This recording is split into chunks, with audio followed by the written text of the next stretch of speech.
So with that all as the backdrop, let's go to Tim Bontemps, who's in Boston for tonight's game. The Celtics are, of course, looking to repeat. The last team to do that was the Golden State Warriors. So, Tim, you dropped a story this morning on ESPN.com, and you see some parallels between these two franchises. What are they? Well, there's a few of them, Malika, beginning with, as you just played in that clip leading into this segment, Jason Tatum coming into this season with some doubters about his performance both last season when he didn't win Conference Finals MVP and Finals MVP, Jaylen Brown taking both those awards, but then obviously the stuff that went on with Team USA, Steve Kerr not playing in the two Serbia games, something became a big story as part of Brian's time covering the Paris Olympic Games. And obviously Steve Kerr back here in Boston tonight. It's going to be a big topic of discussion tonight before the game, and I'm sure he'll hear some things in the pregame intro, Steve Kerr will. But for this Celtics team, this is a group that, like that Golden State Warriors team, plays with a versatile style, with a bunch of shooting all over the place, and guys that can play at both ends of the court.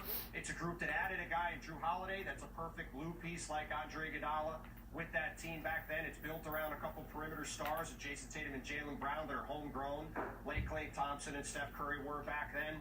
But the biggest thing, I think, Malika, that ties these teams together is that 73-9 Warriors team came into that season determined to prove that their win the year before was not a fluke after people questioned them winning that championship against an injured Cavs team without Kevin Love and Kyrie Irving after Game 1. The Celtics obviously went through the playoffs. Tyrese Halliburton getting hurt, Donovan Mitchell getting hurt, Jimmy Butler getting hurt, playing a Dallas Mavericks team with Luka Doncic compromised. All of that has led to them coming into this season with a lot of motivation. They've obviously gotten off to a great start as a result. That's very interesting. Not only the motivation of a Jason Tatum, maybe more personally with what happened at the Olympics, but also this group looking to prove, hey, you know what, we belong here. You mentioned Jaylen Brown. We know, though, for tonight's game, he's out, right, with a hip flexor issue. Is there anything else to report on the injury front? Well, the other thing is that Stephen Curry, who came back and played with that ankle issue in Washington on Monday, played 24 minutes, was on a strict minutes limit. After that game, Steve Kerr said he didn't expect there to be any sort of minutes cap on Curry today. I was here at shoot-around this morning at the Garden. Curry was going through a normal workout, walked out of the arena, perfectly good spirits. Seems like he's going to be ready to go for tonight's game. And as Brian mentioned earlier, he was talking about his list, this Warriors team, 6-1 coming into this game, playing a bunch of guys, has gotten off to a great start. We'll see what they look like going up against this Celtics team that certainly is right now favored to get out of the Eastern Conference. The most important update of the day to Malika is my 4th wedding anniversary. My wife Kelly's watching at home, so happy anniversary to her. Happy anniversary to you and Kelly. Thank you so much for all of those updates, Tim. That game tips off our doubleheader. It's at 7:30 Eastern, and then it's out to LA for Sixers Clippers. Paul George's first game against his former team. We're going to be there with you. NBA Countdown at 7 o'clock. All right, let's check in on the biggest matchups across the association as we go coast to coast here. The Cavaliers, they are the last remaining undefeated team in the East, and they are on the road facing New Orleans tonight. Janae, do you think we're going to see 9-0? Oh, I absolutely do. I love it when young stars figure it out. We've seen it in Boston with Jaylen Brown and Jason Tatum. Now we're seeing it with Darius Garland and Donovan Mitchell. But also, it's great. When we talk about dynamic duos, typically there's only like one pair on a team. They have two. They have one on the outside and one on the inside. I think they're number 2 in offensive efficiency, number 5 in defensive efficiency. This team is the team we've been waiting for in Cleveland, we believe. It just feels like any night one of their 4 guys could be the guy that night. All right, let's go to the Knicks. They're finishing off a 4-game road trip in Atlanta tonight. Herb, you watched them lose to the Rockets on Monday. What's the biggest thing you want to see from New York in this one? Well, one is the biggest thing is for Karl Anthony Towns' staff foul trouble because they need him on the floor. Jericho Sims coming in at backup center. Wendy, you're right. He just don't cut the mustard. Who's going to come in off the bench and provide good minutes and help their starting 5 out? Can Miles McBride come in and be consistent night in and night out? I think he's going to. Is mustard hard to cut? Yeah, I was going to say, where is that phrase? Let's go to the Pacers. They host the Magic tonight. And in the past week, they have wins over both of last year's finals teams, the Celtics and the Mavericks. So what's working for them? Well, that was more like it from Tyrese Halliburton on Monday in Dallas. Also, they got a great game that night from Miles Turner. They need it, too, because they're injured, man. They got 2 bigs that are out for the season with a torn Achilles. Now, Aaron Nesmith, their best perimeter defender, is in a boot the other night. He's going to be out for a little bit.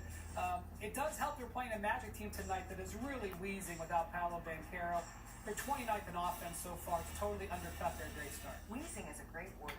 Great descriptor there. All right, while the top of the East is going somewhat as expected, this is a little bit of a surprise. The Bucks, they currently have the worst record in the NBA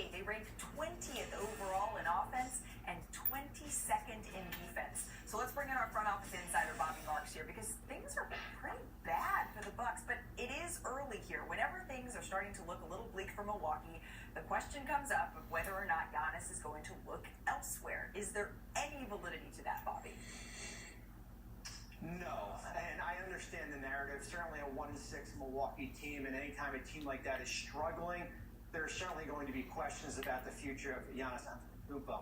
He is not looking to be moved. Milwaukee is not looking to be him to be moved. They're looking to try to figure out kind of what went wrong with this roster to start the season here. So I think we can put away the fictional Giannis trade proposals for right now. There's no concern from that front. Done. Okay, so the trade proposals we are putting on the shelf and away, but it doesn't seem like there's an easy fix here, Bobby. Where would you start as someone who worked in front offices for decades to try to turn this team around? No, you're right. There is no easy fix, especially for a Milwaukee team that's in the second apron. They can only trade a 2031 first-round pick. It's going to have to be internal, Malika, here. I think the blueprint starts with what we saw Monday night in Cleveland in that second half, where they limited Cleveland to 43 points. The A's, I'm calling them, Andre Jackson Jr. and A.J. Green, two young players that saw extended run in place of Gary Trent and Taurean Prince. Look for those two players to see extended minutes when they play Utah on Thursday night. But here's the thing with Milwaukee. The next 10 games are going to tell a lot about this team. 8 of those games are at home. So if you're looking at a do-or-die scenario here, it's going to be over the next 2 weeks. Thank you so much there, Bobby. I'm going to turn to you, Brian. If Bobby is talking about the A's, and I'm going to turn to our B's, Bobby and Brian, how would you fix this? They need to get more out of Gary Trent. I know that Bobby's talking there that they may go with some of the younger players ahead of him. They certainly did down the stretch in Cleveland on Monday, where A.J. Green finished. That was a great performance. A.J. Green went 7 of 9 on threes. I don't know how often you're going to see him do that. Gary Trent is a guy, I know they signed him on a minimum, but it was regarded as one of the best value signings in the entire summer. He's only shooting 23% on three-pointers to this point, 29% overall. The Bucks need more from that 3 and D spot. They're not getting it defensively. Their whole defense is struggling on the perimeter. They need to get something out of those role players because Chris Middleton has no timetable.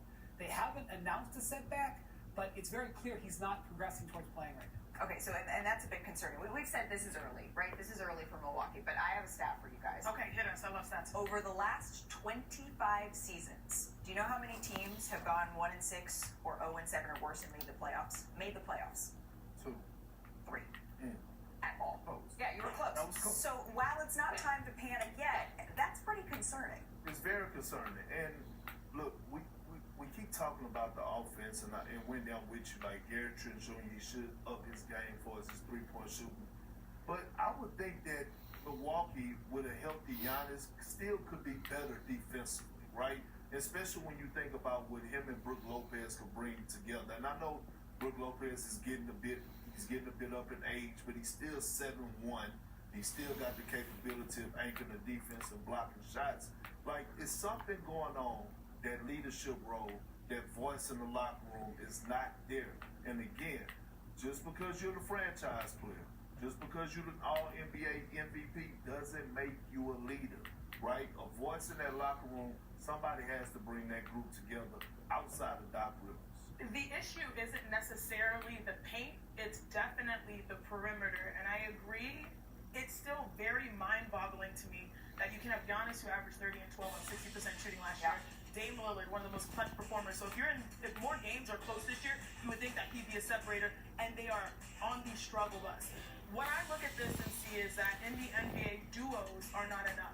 The separating factor is your bench. It's your supporting cast. I think about LeBron and AD, Giannis and Dame, Jimmy and Bam. Oftentimes you think those two can just simply win you games. No, if you look at the best teams in the NBA, OKC, their supporting cast. Boston, their supporting cast. Golden State, even right now, their supporting cast. The holes on the perimeter, the holes outside of their stars is the reason why they're struggling.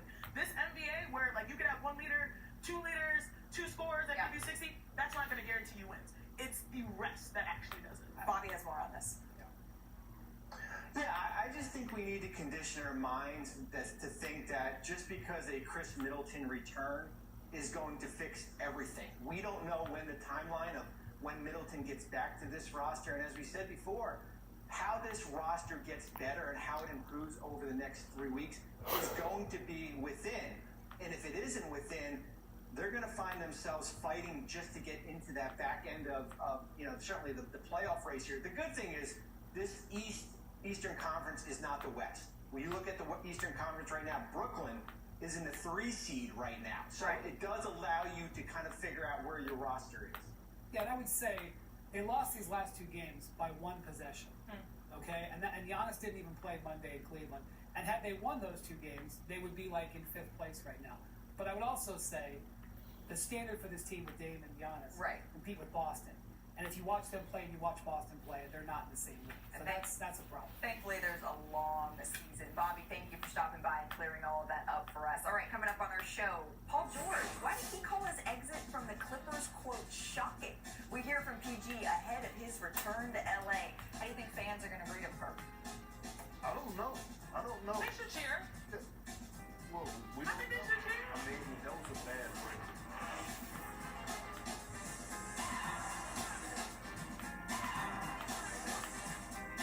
It's the K Early Black Friday sale.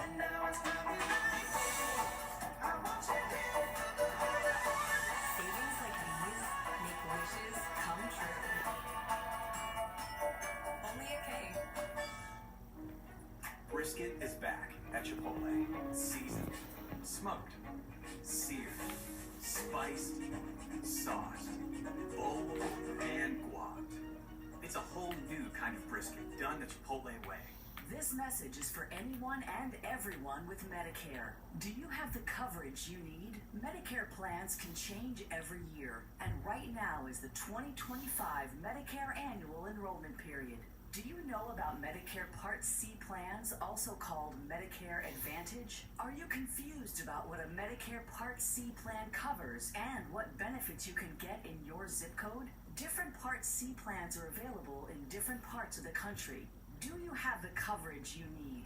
2025 Medicare Advantage plans are now available. So now's the time for everyone on Medicare to call for your free Medicare benefits checkup. Call the number on your screen to speak with a licensed insurance agent. Get your questions about your Medicare coverage answered and see what additional benefits are available to you in your zip code. A Medicare Part C plan could help you save money and include additional benefits. Enrollment in a Medicare Part C plan is not automatic. You should call now even if you called last year. You could be eligible for plans with additional benefits or cost savings you may not be receiving now, or that may have previously not been available to you. Medicare Advantage plans can change every year. Call now before the Medicare Annual Enrollment Period ends December 7th. With just one call, you can see if there are changes to your plan in the coming year, or if there is a 2025 Medicare Advantage plan available to you in your zip code with additional benefits you didn't get last year. Call now during the annual enrollment period for your free 2025 Medicare Benefits Checkup. The call and Medicare Benefits Checkup are absolutely free, and there's no obligation. Make sure you have the coverage you need. Call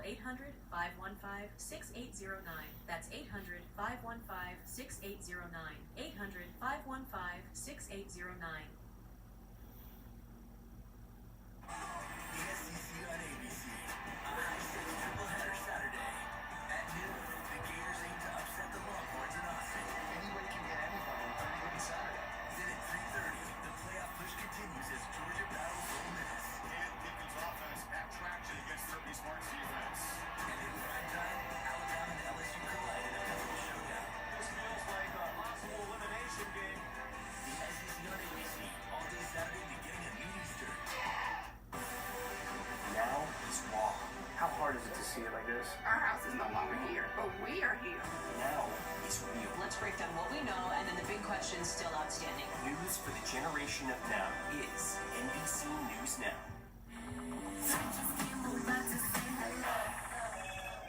Hello, Moto. Look what I've just made. The perfect pearl. Not too bad, but check this out. Whoa, a true Venus clam. Red Bull gives you wings. Band-Aid Brand Pro Heal creates an ideal environment for 60% better healing. Soft drinks are just $1 at Wendy's. Any size, any time. 3 p.m. Dollar Fanta. 10 p.m. Sprite. 7:46 a.m. Coke. soft drinks, any size, gotta be Wendy's. Welcome back to NBA Today, presented by ESPN Bet. Joel Embiid, he's nicknamed Tyrese Maxey, the franchise. Well, he's going to have to be to start the season for the Sixers. Sixers 1-4 now, searching for answers here early in this season. I didn't think so. Why? Nobody knew. Sixer debut by Paul George, and not much more than loss number 5 on the season. I thought we were down one. Otherwise, go for the 3 to try to win the game. Another ball hand play. So we keep waiting on the Sixers to be whole. Their big three of Embiid, George, and Maxey, they have not yet taken the court together. Paul George, he did make his season debut Monday in Phoenix, and then he reflected on his 5-year Clippers tenure before facing his former team tonight. Take a listen. I mean, I think, it got kind of misconstrued or narrative kind of wasn't written correctly with the relationship with Lawrence, the relationship with Steve Ballmer. I mean, they were awesome the whole time I was here. Kind of the reason why it was such a shocking, decision, how it played out at the end. So that was Paul George this morning. Now joining us is our NBA reporter, Om Youngmisuk. Om, you actually talked to Paul this morning. What did he say about his understanding about how it all crumbled with the Clippers? Malika, I asked Paul George, do you understand why you're no longer a Clipper? Because as he had said on his podcast, he wanted to remain a Clipper and said he would have taken a 3-year, $150 million extension, the same that Kawhi Leonard got back in January. But as negotiations dragged on, he later would want a no-trade clause or a 4-year max contract in case he would be traded. Lawrence Frank told me he was willing to give Kawhi Leonard and Paul George another 3 years, but he was going to draw the line at a 4th year or a no-trade clause. So much like from Lob City, the end of Lob City, to 2019 when they made that big splash to get Kawhi Leonard and Paul George, the Clippers are pivoting. They're looking to try to get another superstar or two in their prime to carry this team, but want to remain competitive. This isn't a full reboot, Malika. Much like after Lob City, they still have Kawhi Leonard. They still have James Harden. Of course, Kawhi has to come back healthy. But Steve Ballmer says he thinks they made the right decision in adding young defensive players with affordable contracts so that they can pounce if there's another star. I asked Kawhi Leonard in training camp about no longer having Paul George. He came to contend and win a title. And he said, look, things change, players change. Do I think I can win with this roster? Do I think this is a roster that can win? Yes, I think I can win with this roster. Of course, he has to come back healthy. Well, we get to see the Clippers and Philadelphia at 10 o'clock Eastern right here on ESPN. In another world, it would have been Paul George opening this brand new arena, but alas, it's not what came to fruition. Om, thank you so very much. All right, let's get to our electric moment of the day. It's presented by Hyundai. The Rockets, they have a big matchup against Victor Wembanyama and the Spurs. It'll already be the 3rd time that they played this season. Houston won the last meeting behind 36 points from Jalen Green and a double-double by Alperen Şengün. So we have a great big man matchup in this one. Perk, I think it's time for a little big man ballin'. Tonight, you know where I was the other day? Where were you, fam? I was in the building on Monday. I was at the Toyota Center. Yes, sir. My boy, Big Body Brunson. And the Rocket fans were telling me, Big Perk, why y'all don't talk about us enough on NBA Today? I said, well, damn it, things are earned, not given, okay? And they earned the right today. The big man for the Houston Rockets, Alperen Şengün. But I'm looking forward to this Nailed it, Perk. because he's going against Victor Wembanyama, one of the best shot blockers in the game, if not the best shot blocker in the game, at 7'5". But let me tell you about this big fella right here who's averaging 16 points, 13 rebounds. This is what I call patience on the block. This is Karl Anthony Towns. Look at the crab dribble with the drop step, the up and under, the and one. It's hard to double this man because of his what? His passing. Look at this vision right here. Behind the back. Whoa! Threading the needle.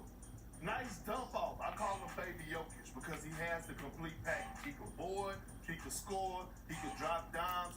20 points, 9 rebounds, 4 assists last 2 seasons. Look at the company he has joined. Jokic, Giannis, Embiid, Luka, and my boy Şengün, or your boy Sinead Şengün. Well, I mean, it's your boy now because we've Let's come go, a long way from Pop Buster Pacers last season and saying Alperen Şengün. All right, coming up. In a battle of one-loss teams, which squad style will prevail tonight on ESPN? Oh yes, more on the Warriors. We made it! Coming up. Houston, we made it!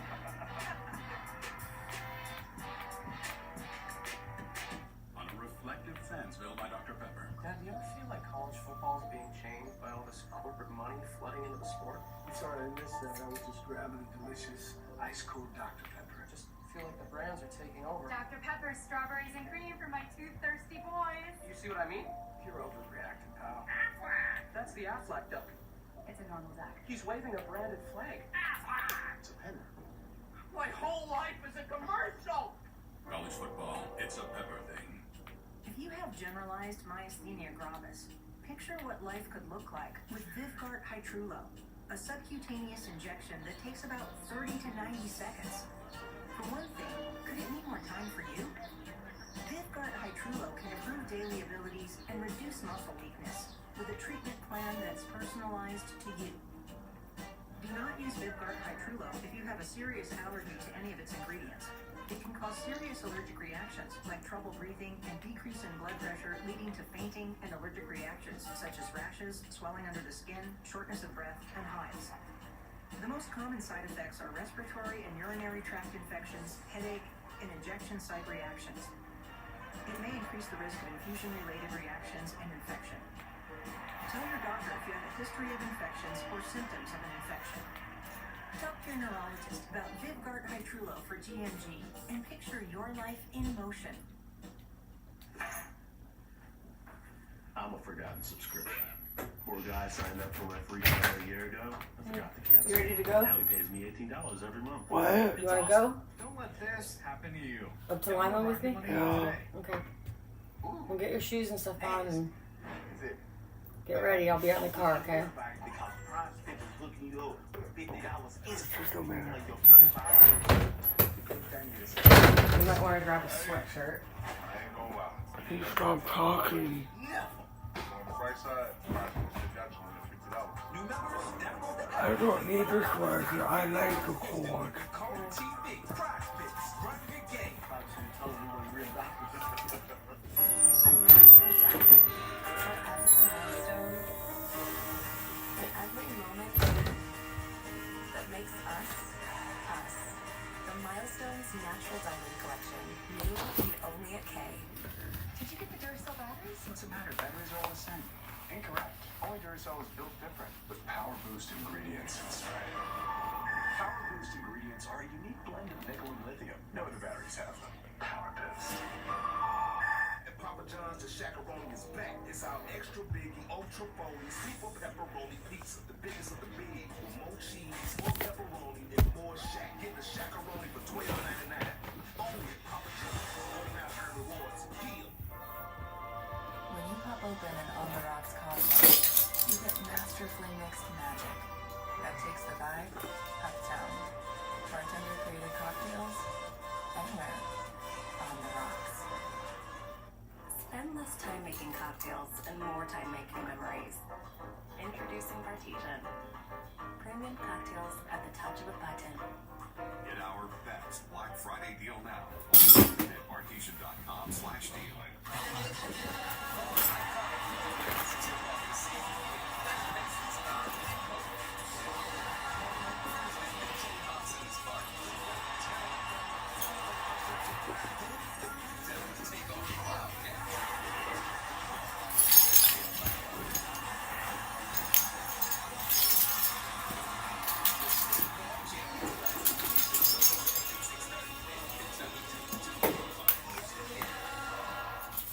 NBA Today is presented by ESPN Bet, the official sports book of ESPN. We genuinely enjoy one being around each other and playing with each other. We have a sense of joy. We know what to do. We know what the next person is supposed to do. We have guidelines that we trust. Understanding what we're trying to chase is greatness. And it's not for everybody. We continue to march closer to tip-off of this showdown between the Celtics and the Warriors. No Jaylen Brown in this one, but we do have the Jays, Jason Tatum and Jay Billis, who is on the call and joining us now. As we mentioned,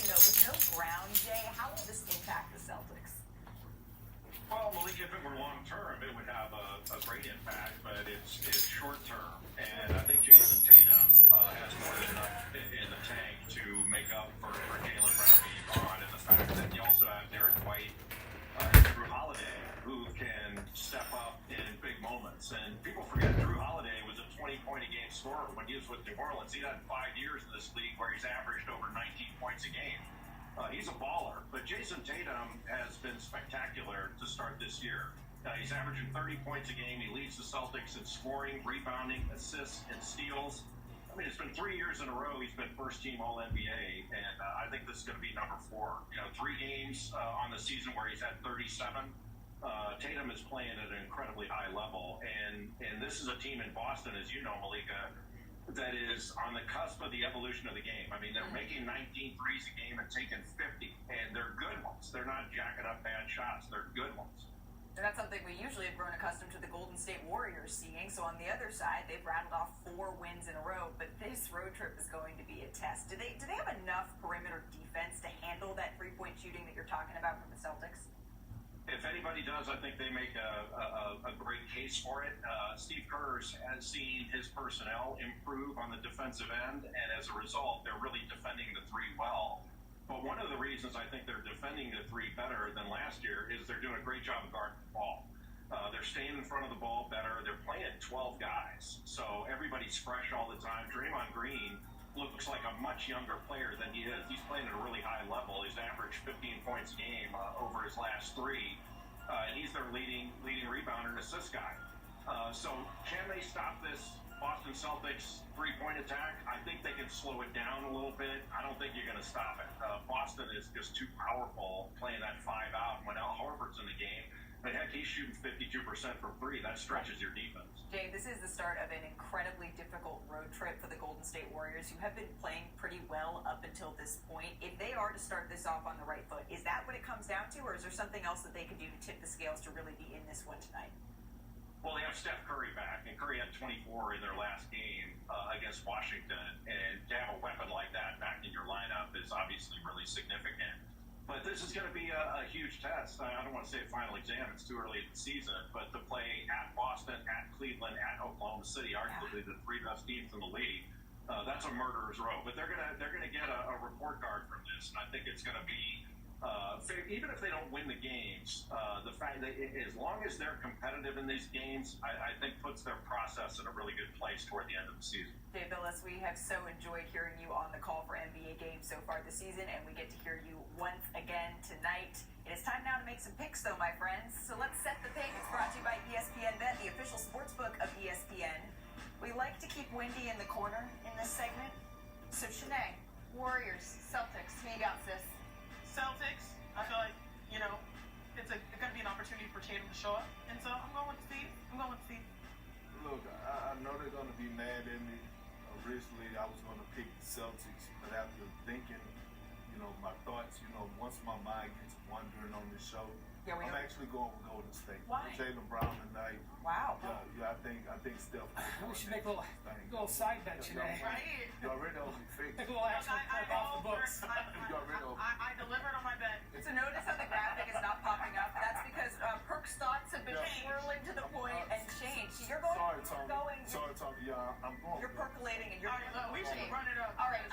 Food's on the line again. Today I'm going with you. Uh-oh, I'm going. that's not good. That's not good. Seriously, whenever Shanae and I pick the same team, yeah, it always does. But we always are. Yeah. You know what I mean? Yeah. We good. All right, those are our picks. Who are yours? You can lock in your picks with ESPN Bet, the official sports book of ESPN. New customers can get up to $1,000 back in bonus bets. If your first bet doesn't win, download the ESPN Bet app to get started today. Wendy, we know you do not make picks in this one, but what are you watching most closely? I'm now thinking about Perk knows that when you guys make the same pick. It's like Bob Myers. You always have to pick against him when he makes picks. That's also a rule. So Golden State has got the number 2 defense in the league right now. And I mean, by the way, the distance between 2 and 3 is enormous. They and Oklahoma City have completely distanced themselves.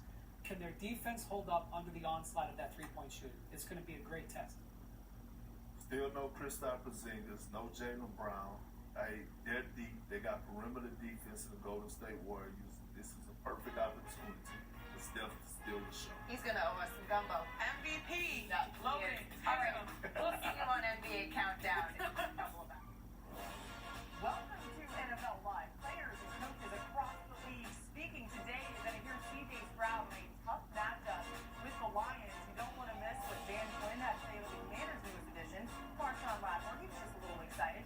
See him right here. Hold up here. We got J-Mac. We got Dan. And a lot to get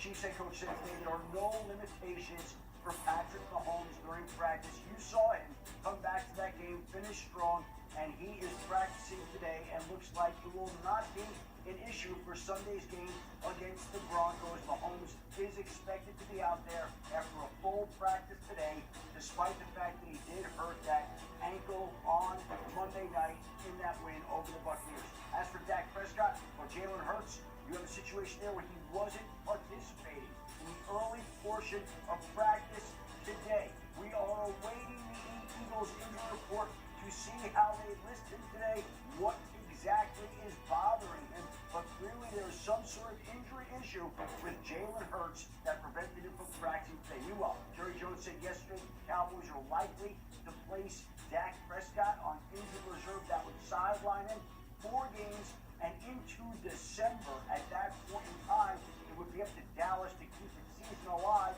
until it could get back Dak, but that remains a question with him suffering that hamstring injury. And meanwhile, after missing some time with that high ankle sprain, Micah Parsons back at practice today, limited today, but that is still an encouraging sign for his availability Sunday against the Philadelphia Eagles. The fact that he's back there today means that there's a decent chance that he's going to be back there on Sunday in that game. And CeeDee Lamb not participating in practice today, but I think the Cowboys still are holding out hope that he'll be able to play despite the fact that he's got that sprained AC joint in his shoulder.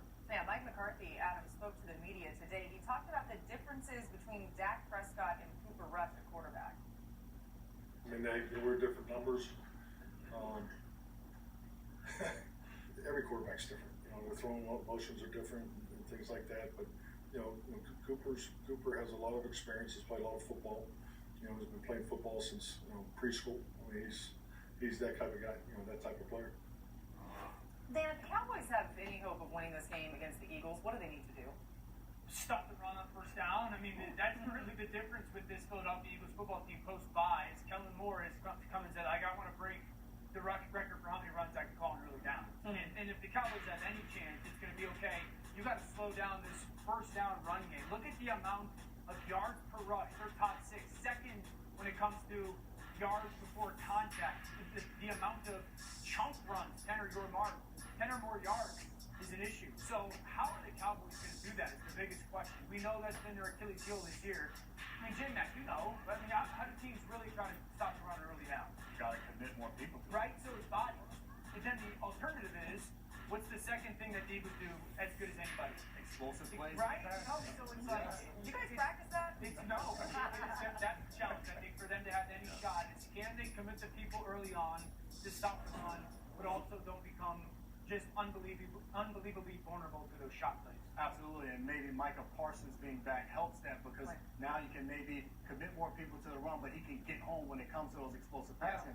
I look at offensively for the Cowboys, Rico Dowdle, and the one thing the Eagles haven't been able to do since the bye week, they haven't let anyone run the ball on them. But the only way they have a chance with now Cooper Rush coming in as the quarterback, they're not able to run the football. And I know they haven't done that all season long, but getting the ball and watching Rico against the Atlanta Falcons, being able to make plays, having some runs of 10 or more yards is the only thing I think gives them a chance because we keep the ball out of Philly's hands and you don't allow Saquon Barkley to wreck the game, and it makes it a little bit easier on Cooper Rush because he has won some games as the Cowboys starting quarterback. The only thing is when he was winning those games, they were only giving up 15 points a game. Right now the Cowboys are giving up 35 in the last 3 losses. Great point. The Eagles are a hot football team. They've been playing really well since the bye, like you pointed out. For the Dallas Cowboys, you have a different quarterback going in and starting in place of Dak Prescott. Everything needs to be better. They need to do better with the mistakes. They've had a problem with operation, both offensively and defensively. This is the 4th and 1 against the Atlanta Falcons, where they're sending a jet motion that doesn't jet. It's from a standstill, which you actually lose momentum. This is the defense. You and I talked about this, Jay Mack, how you play a bunt. And they're still learning the scheme of Zimmer. This is man-to-man. It's simple. You know how to play a bunt, to your point, since training camp. Get on different levels or top hat, where the point man takes the back guy or vice versa. And when you look at the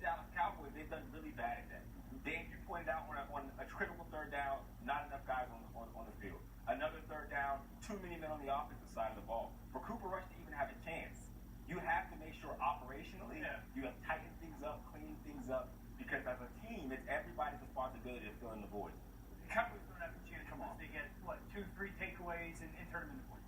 You know, Cooper Rush, when he came in the game for Dak, he was throwing it. He was trying to make something happen. Yeah. Things didn't go his way because people had drops and maybe CeeDee Lamb wasn't totally healthy. But as you heard Adam say, CeeDee Lamb expected to play potentially. New on NFL Live, let's go elsewhere in that division. Here's Commanders head coach Dan Quinn on his newest addition, Marshawn Lattimore.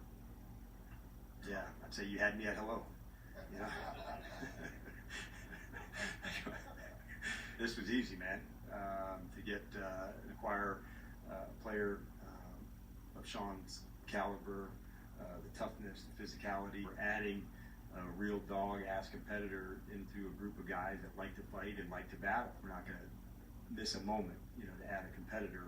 How much will the Lattimore acquisition maybe allow you guys to do some stuff that you've been limited on so far? You're definitely barking up the right tree. Some barks in there. Adam, you think he's excited? Like, golly. Anyway, okay. Yeah. What more can you tell us about Lattimore's availability this week? Well, he's excited, but he may have to wait a week on Marshawn Lattimore. I don't know that hamstring is fully right, and that has been a question when he would be able to play. He's been dealing with the hamstring injury. The Commanders got all of his medical records from the Saints, have been reviewing them and looking them over, and they're not going to rush him back out there. So we'll see whether or not he can make it back in time to make his debut on Sunday against Pittsburgh. And wouldn't that be interesting that the Commanders trade for Marshawn Lattimore, the Steelers trade for Mike Williams, and the two players could meet up on Sunday. But I think Lattimore is the player that would have to get through that to make that matchup happen. And I think his status is certainly in question for whether he can make it back and make his Commanders debut this Sunday. It'll be interesting to see if it happens. By the way, if you heard a dog barking, it was Dan. Okay? Don't be worried. I got that dog in me. Oh, Wow. golly. Okay. Yeah. I didn't expect that. We know. I haven't heard that, Mark. We know Jake Daniels will be out there on the Commanders against the Steelers. He steps up against tough competition. He's made 2 starts against teams that are currently above 500. A big win against the Cardinals in Week 4, a 1-score loss against the Ravens in Week 6. But Daniels posted an 83 total QBR in those 2 games. That's the best of anyone against teams with a winning record this season. It's nearly 10 points better than his QBR against teams 500 or worse this season. And yet, how does this Commanders offense match up with the Steelers defense? I like the Commanders offense, Steelers defense, but it's not really about Jaden Daniels for me. It's way more about their run game. If you go back and watch the last time the Steelers played against the New York Giants, I thought the Giants had some success in what I would call conflict run games, where quarterback's kind of holding that backside defender, making that hesitation at the line of scrimmage or second level. It created some gashing chunk runs for their offense. The thing is, the Commanders have that in their game, right? That 3-by-0 where they can put 3 receivers to one side, tight end backside. JD can kind of read that end man on the line of scrimmage. I think the Steelers have to address that because that's really what the Giants had success with offensively. We love Jaden, the pass game. I really think the run game in Washington is something we don't talk enough about. On the other side, Hawk, the Steelers have a new playmaker in Mike Williams. How does he fit in this offense? I think he fits perfectly. Like when I look at receiving court, there's like 4 elements that you always need. You need your kind of do it everything guy on every level. That's George Pickens. He can go out there and win a one-on-one. Then you need your shorthanded guy. They had that in Van Jefferson. You need your gadget, your quick run after catch guy. Calvin Austin. The only thing they were missing was their deep threat. The guy that makes sure that each level of the field needs to be defended, and that is Mike Williams. And when you put that into practice, what you've seen from the Pittsburgh Steelers over the last 2 weeks or the last 2 games, it's going to prevent safeties from just completely trying to take the deep pass that George Pickens away. The best receiving core I ever played on was A.J. Green, Mohamed Sanu, who was the short-handed guy, Marvin Jones, who was down the field, and of course the quickest of them all, and the gadget guy, get the ball in his hand and fireworks. Who's that? Okay, now. Your boy. Hawk's got that dog in Andrew it, Hawk, too. right? We both got that dog in there. What the people have. Oh, no, true story. So we're getting ready for coming real quickly. And I said, I want to do the Rams keeper game, this and that. So I send the coach, this and that. And so you guys can see the plays of what happened. You respond back with a clip of you running that same play from like 10 years ago. Hey, I got it on. What year? I got it on this clip. 1992. 2014 was the exact year. But So listen, if you're out there thinking, man, I'd like to see that, well, the good thing is you will later on the There you show. go. That- I mean, it's fire right there. How come when Thomas Bay does it, it's great recall? But if I do it, it's like Hawk get a light. I don't understand. No. Hawk, got you're those favorite basically in Sean McVay on our show now. I love where you were going, though, with the Mike Williams, because Arthur Smith, the offensive coordinator, this reminds me of 2020, who is the OC for the Tennessee Titans. They had a top 5 offensive scoring and yards. And a lot of it had to do with big weapons on the outside. And right now, you're talking about Van Jefferson, and this is George Pickens. They want to run the ball, and then you go play action. And now you have the opportunity to get the ball down the field. This is George Pickens doing it on a deep center route. You saw that route. This is back in 2020. A.J. Brown and Corey Davis were his big body receivers. Derrick Henry ran for 2,000 yards. And when they decided to throw the ball with Ryan Tannehill, it was play action and it was shots down the field. A very similar deep 7 cut or deep out route. This one by Corey Davis. We saw that one by George Pickens. Here they are lined up with big guys on the field. This is Freiermuth lined up there. Envision this now as 2 big wide receivers on the opposite side. And A.J. Brown and Corey Davis for the Titans. Now this will be Mike Williams and George Pickens. And they're going play action. We used to call our defense like a pop pass. You're coming up right off to the action and trying to throw the ball over the middle of the field. Here it is now with A.J. Brown at the top of your screen. Same thing. You bring Corey Davis. He's in tight. He shows in motion. You're showing run like he's going to block for it. And now you pick it up and you throw that pop pass right over the middle to A.J. Brown. And he's able to do the rest once he gets the ball in his hands. I think for Arthur Smith, he looks at it with these 2 big guys on the outside. Well, now I can run my offense exactly how I envision it, with Russell Wilson at the quarterback spot, being able to run with Najee Harris, and then picking the ball up and throwing it to 6'2" and 6'3" wide receivers. What a great take. I didn't think about that point, because as a quarterback, when you have that size going across the middle of the field, there's it's just a comfort level. Like, I just throw it somewhere near you. You know, as long as those backers step up. I'm trying not to take so nobody like Hall. I'm trying not to take that shot. That's the point you make right now, but I can't help but agree. Hey, we are who we are. We are who we are. That's fact. You got to work with what we get. That specifically applies to Dan Orlovsky. Mike Tomlin, by the way. They come in the back. That was like me. That was like, I'm like Dan Quinn laughing at my own joke earlier in the show. All right. Mike Tomlin, by the way, 25-6 in his career against rookie quarterbacks. He knows a thing or two about facing them. We'll see how that goes this week. We're just getting started on NFL Live. Ready to have a lot of fun today on this Wednesday. Tensions have been high with Coach Sirianni and the Eagles, but hear why Dan believes their run game is must-see TV. More of that later. And Joe Burrow and the Bengals offense hitting their stride at the right time. One analyst here believes these next 2 games are critical to make the playoff push. They'll explain the Bengals still have life. We'll be right back on ESPN.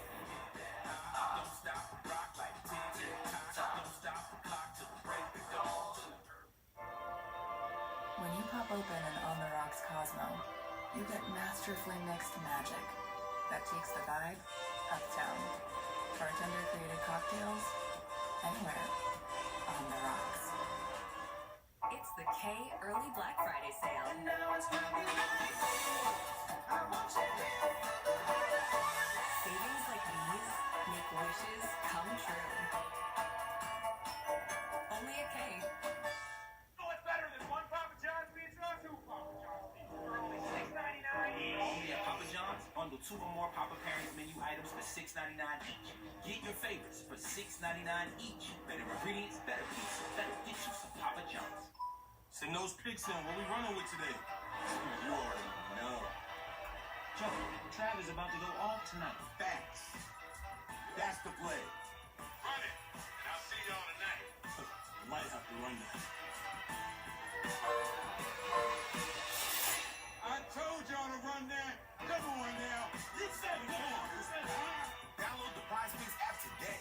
Enter $5 and get $50 instantly. PrizePicks, run your game. Did you get the Duracell batteries? What's the matter? Batteries are all the same. Incorrect. Only Duracell is built different with Power Boost ingredients inside.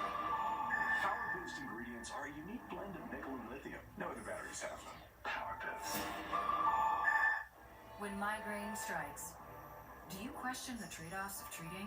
With Ubrelvy, there's another option. Ubrelvy works fast. Most have migraine pain relief within 2 hours. You can treat it anytime, anywhere, without worrying where you are or if it's too late.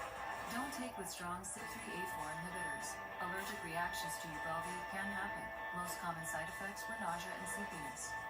Migraine pain relief starts with you. Ask about Ubrelvy. Learn how AbbVie can help you save. The Tempur-Pedic Adapt mattress was designed to help make aches and pains a thing of the material eases your pressure points in a way no other mattress can. During our Black Friday event, save up to $500 on select adjustable mattress sets. Say you're looking for the perfect present. Head to the perfect place. A place with gifts that light up a face as well as a room. Where it's easy to find the brands they'll love and the advice you trust. That place isn't a warehouse store. That place is your local Ace. Around the block, what you need in stock. With service so good it's guaranteed. This Christmas, get free assembly and delivery on your new grill at Ace. Ace is the place with the helpful hardware, folks. Soft drinks are just a buck at Wendy's. Any size, any time. 3 p.m. Dollar Fanta, 10 p.m. Sprite, 7:46 a.m. Coke. You're so free. Dollar soft drinks, any size, gotta be Wendy's.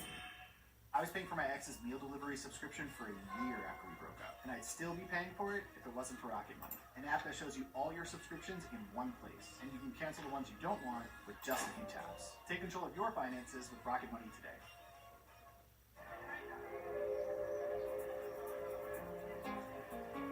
To truly embrace the fun life, you must learn to let go. Bienvenidos a la vida más fina. Stuck at the DMV, and I think I'm late on my car insurance. Good thing the General gives you a break with flexible payment options. Let's get you a break while you wait. What is this place? This is our DMVIP. Vending machine charcuterie. For a great low rate, go with the General. Book club host with roasted nuts and malted milk balls so good no one's talking about the book, but most of us can read it anyway. We snack to you. Get 20% off and free shipping for new customers. Nuts.com. It's the return of Whitney's College Hoops. Bringing right back.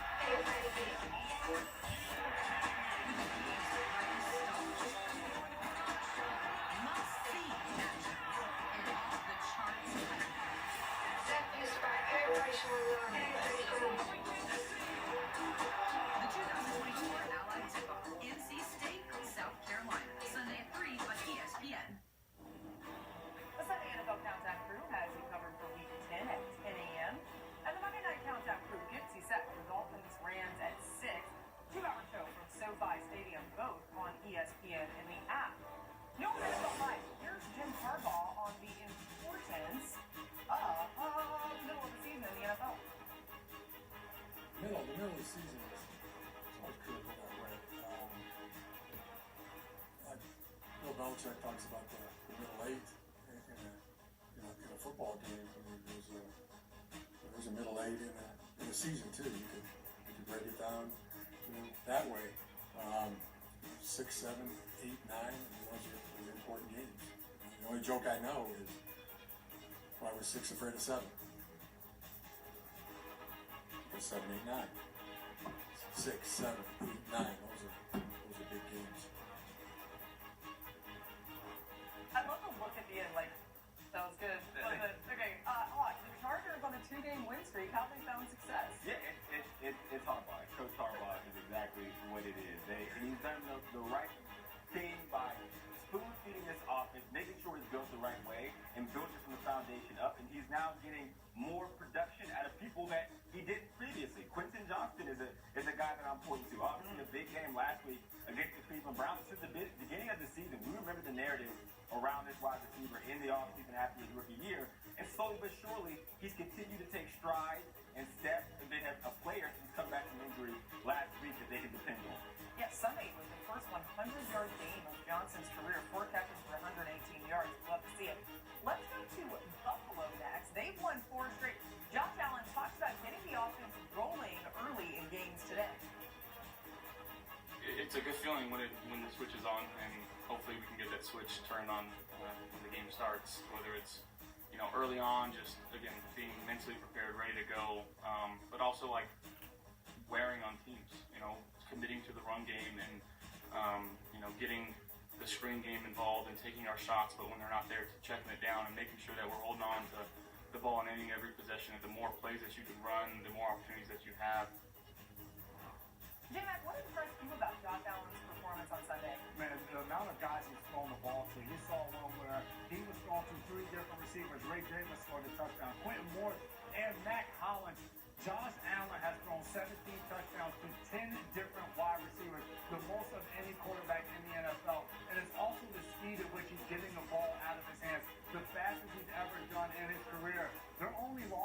year has been when he's held the ball for longer than 3 seconds. Josh Allen has played like an MVP this year. Yeah, we saw them struggle earlier on in the season. They have turned that right around. Allen, though, by the way, likely going to have to keep spreading it around. Sean McDermott said wide receiver Keon Coleman won't practice, and although Coleman has not yet been ruled out for the week, that it could be more than just this week as they're evaluating that wrist injury. All right, let's get to a little bit more here as we go on to Philly. The Eagles came off their bye week, got a big win against the Jags. Here's Nick Sirianni on Jalen Hurts today. The things that you do in the dark eventually show up in the light, and it's like he worked his butt off, and he's been working his butt off. But it was a great bye week. Just the conversations, the film watching together, the collaboration of things. He's played great football this past month. He's a great player. So you love when that happens because again, you're constantly promoting. Hey, make no mistake about why we're getting better. We're getting better because of the work.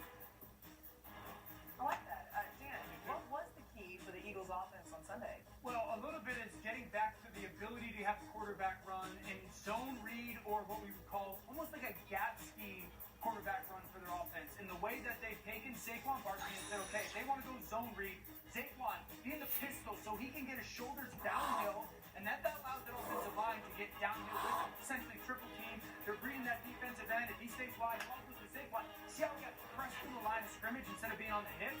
This time they motion the back from the outside. It's man. Linebacker follows. Now they'll pull the backside tackle and backside guard. Linebacker is responsible. Jaden's reading that guy. He takes it back. Now Jalen has leaders out front in their pull game, and that's not an RPO.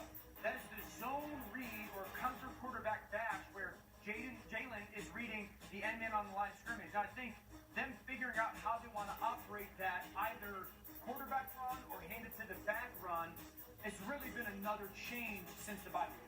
Something to watch. Adam Schefter talked about this earlier, that Jalen wasn't fully practicing today, so we'll keep an eye on it. But good news, A.J. Brown out of practice today after the second half. Both those quarterbacks in the NFC East, Jaden and Jalen. It's the first time you realize that. And by the way, two very different names. So we got a D and an L, but we'll work on it, Dan. Coming up on the show, we got a lot more to get to. It is time for Adam's favorite segment, Cover 3. Dan, Huff, J-Mac, go into the touchscreen. Show us why the Rams offense is so tough to slow down. You don't want to miss this. We'll be right back.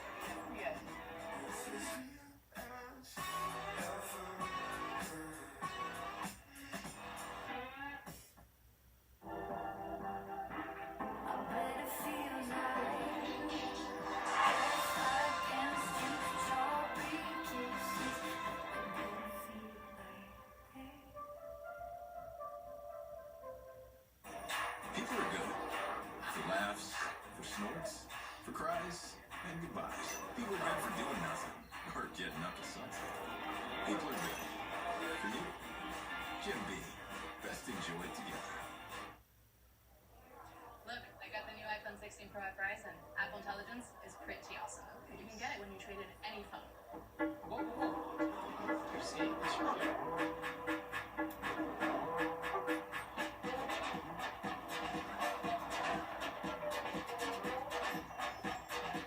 Switch to Verizon to get the new iPhone 16 Pro and get a new iPad and Apple One all on us. That's over $1,600 in value. Only on Verizon. When you're out there on the field, every play has receipts. And with the Microsoft Surface, we can dive into those receipts, review the plays on the sideline, and break down what the team is putting on film. Technology gives us that advantage where we can work smarter, not harder. This is a great example of the whole system coming together. From earlier in the game, we knew that he was going to take 2 hard steps out and flat, which gave you enough space to beat him inside. In the NFL, the Surface gives us the edge.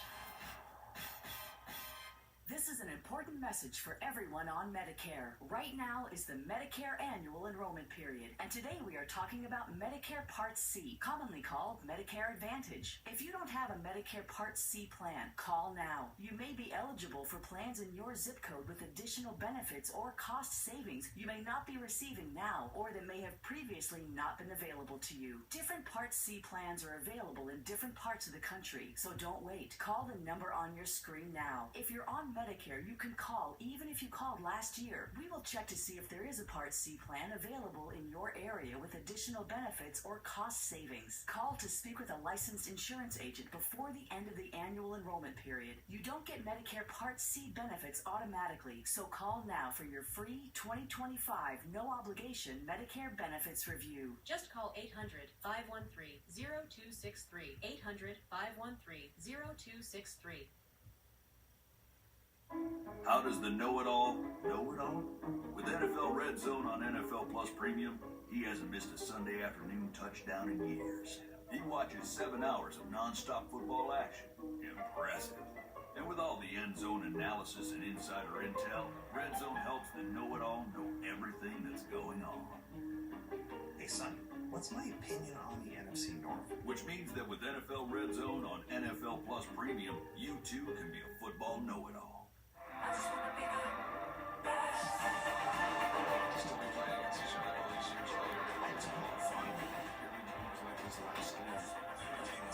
That's fair. So when you're out there, anytime you have two players of that caliber on the ice at the same time, it's another level of drama. Oh, touchdown! Crosby, two of the all-time greats. Spectacular, superhuman. Penguins Capitals, Friday at 7:30 on ESPN Plus. Now it's raw. How hard is it to see it like this? Our house is no longer here, but we are here. Now it's real. Let's break down what we know and then the big questions still outstanding. News for the generation of now is NBC News Now. The Buckeye Box is back for a limited time at just $8.99, only at Lee's. Shop Amazon early holiday deals now.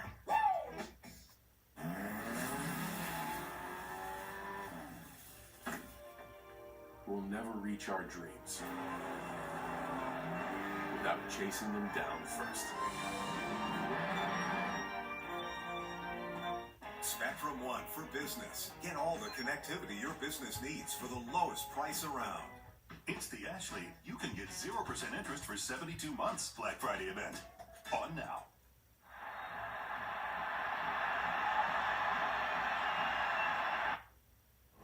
It's time for number 3. I'm a Ferrari. So you're saying he's 40? Sometimes you get the bear, sometimes the bear gets you. Fascinating right there. My chin strap's not actually tight, and there's a reason for that. Adam G.B. Corbin used to say, see a little, see a lot. This is diabolical, okay? You can accelerate like I can. Let's have some fun, okay? Okay, boys, let's do that every week.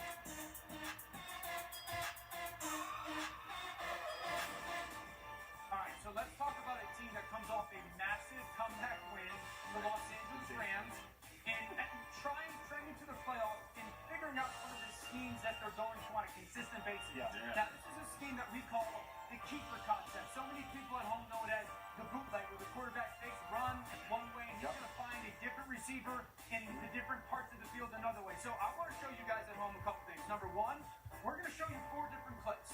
And we're really going to show you, we're trying to, as an offense, attack 4 different parts of the field. I'm going to put one part as number 1, deep. But it's really going to be also number 1, number 2, and number 3 when it comes to different ways we want to attack these specific parts of the field. Now, that number 1 we're going to get to on the last clip. So, again, the keeper concept is when Matthew Stafford, the quarterback, fakes run one way and then comes across the line of scrimmage or opposite the line of scrimmage another way. As he fakes this way, a couple things are paramount.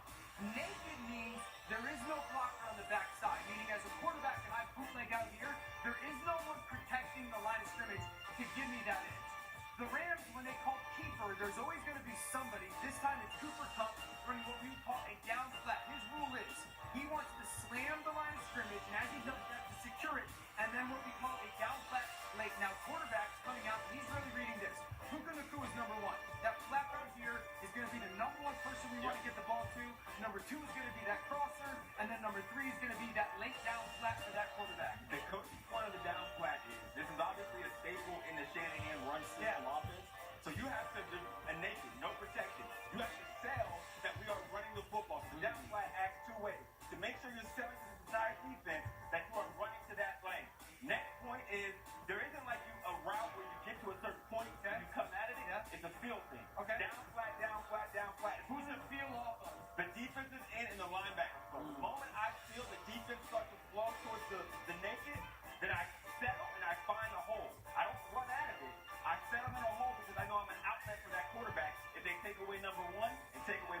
So the field right there is paramount for the right receiver on that down flat. And the challenge defensively, as you just called it, boot. So on defense, we would go over this and we'd have boot rules. The challenges in every coverage is different. This right here is cover 2. So as soon as we see boot, for Witherspoon, your responsibility is the flat. So for Puka Nacua coming out here, he's committing there. For the safety, you now man up the number 1 guy, and he's yours. For these linebackers, one of them has to what we would call robot and turn and find the over route. The other one is the garbage player for Cooper Kupp. The challenge is when all of this happens, you started off with you have to sell the run. Right. Those guys are committed, and now when we go, who's the guy going on the over route? Who's the garbage player? And that's where the confusion All right, comes. so there's one clip of him hitting that down flat. Now we're going to get to a relatively similar formation. We have that bunch up top. Here comes that motion again. This is the same action. We're calling this keeper. There's that ball fake. We're securing the edge with the tight end here. Remember, this is going to be our number 1 option as a quarterback. We want to dump the ball down right there. It's not open. Okay, here comes number 2 on that over route. Now, this is similar. Cover J-Mac because they're matching it a little bit different. Now they're playing cover 6. So they're playing cover 2 on this bottom side, corner and safety, and they're playing corner for cover 4 on top. So Rick Woolen is running with Puka Nacua.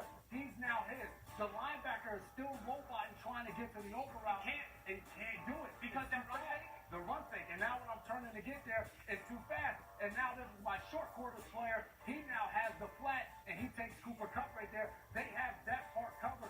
The safety is trying to help on the over route, but he's way too far and out of the picture. So in this coverage, it's a challenge to defend. So quarterback play 1 hits that down flat leg. Quarterback play number 2 hits that deep over route. Let's go to the third play. Remember, down flat, deep over, but we still want to attack those 4 different parts of the field. Now we're going to get it a little bit differently. Here comes this pre-snap motion. Remember the 4 parts of the field. We were going to go number 1 down the field, and then we were going to go number 1 shallow. We were going to go number 1 there, number 2 there, through the 3 and 4. We're trying to attack the 4 parts of the field.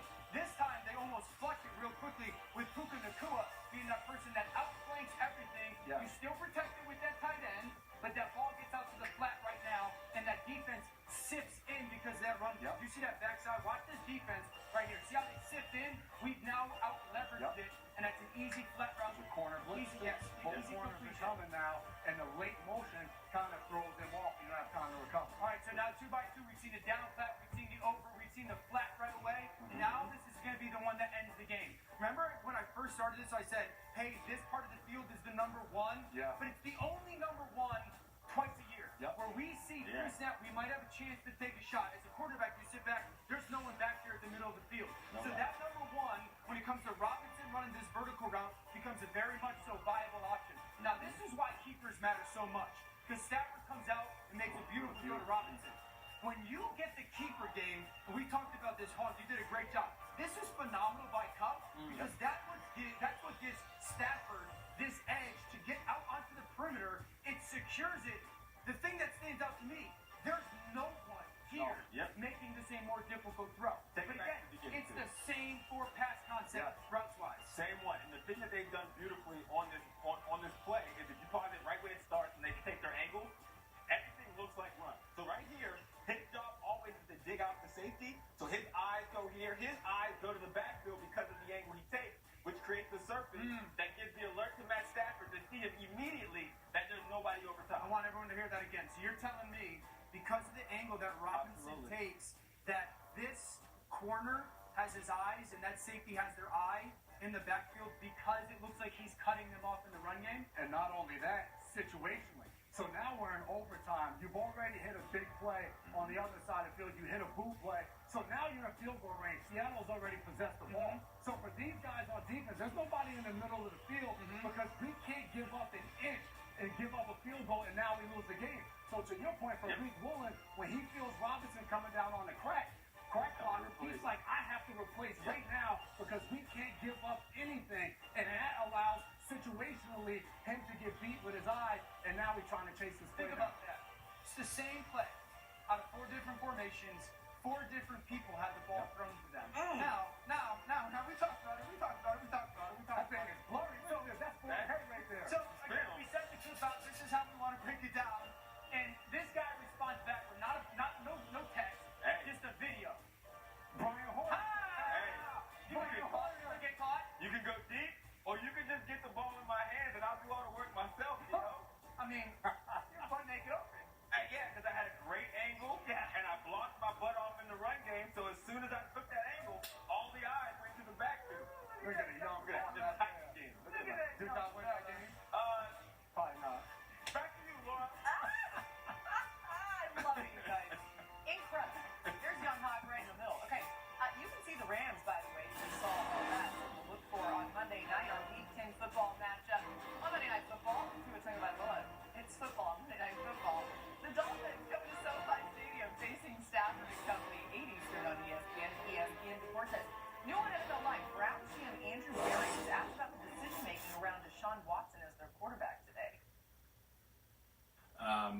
Kevin and I discuss, everything all the time. Full support of, the decision to continue to play Deshaun. Obviously, it'll always be a coach's decision in terms of like who's in the lineup and who's on the field. But that doesn't mean that we don't discuss everything. But Kevin was being, as he always is truthful in those settings. Well, let's get Adam Schefter back in here. Adam, what can you add on Deshaun Watson's future in Cleveland?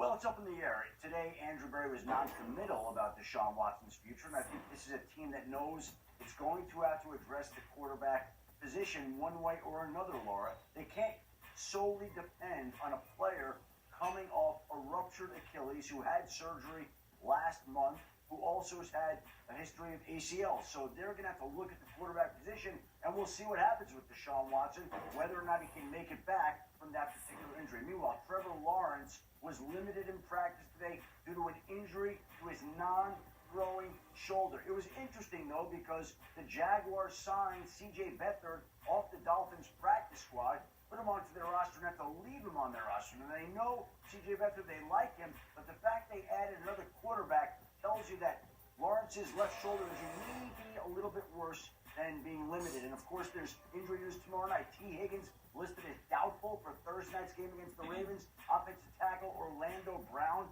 is listed as questionable due to an injury, so it looks like the Bengals once again will be without T. Higgins in a key, pivotal divisional matchup against the Baltimore Ravens, who ruled out Isaiah Likely and could get back Keaton Mitchell in that particular game. And speaking of running backs who may be coming back, Kyle Shanahan earlier today was asked about Christian McCaffrey, and he said he's had no pain recently in his calf and his Achilles, and as long as that continues, he is tracking to play Sunday and make his season debut against the Buccaneers. Wouldn't say it would be a full workload, didn't want to say anything about the workload, but certainly the signs are encouraging, and it is tracking right now for McCaffrey to play against the Buccaneers. Great news for the 49ers. The Buccaneers are probably like, golly, we wish this wouldn't happen the week that we had to deal with you. Also, fantasy owners who have been hanging on to Christian McCaffrey, now's your time. Still ahead, or potentially. There's a little saying, the devil is in the details. Well, according to J-Mac, so is the key to the Ravens' struggling secondary. That's the details, not the devil. Okay, he'll explain. Next, right here on NFL Live. We'll be right back.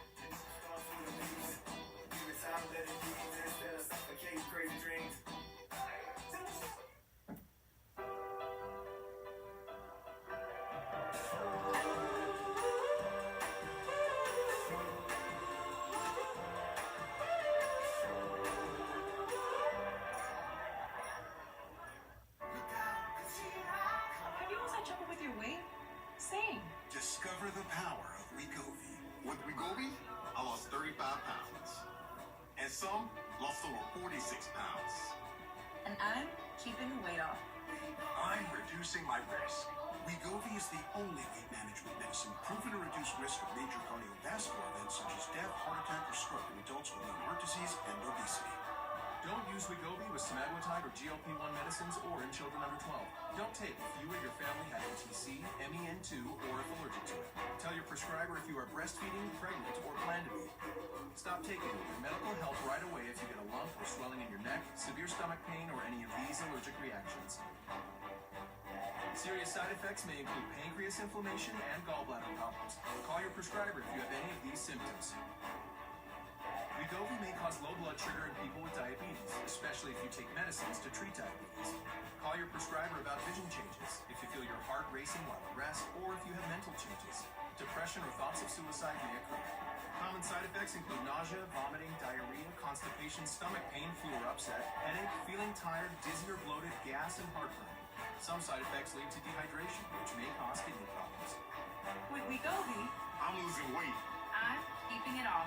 And I'm lowering my saving risk. Check the coverage before talking to your prescriber about Wegovy.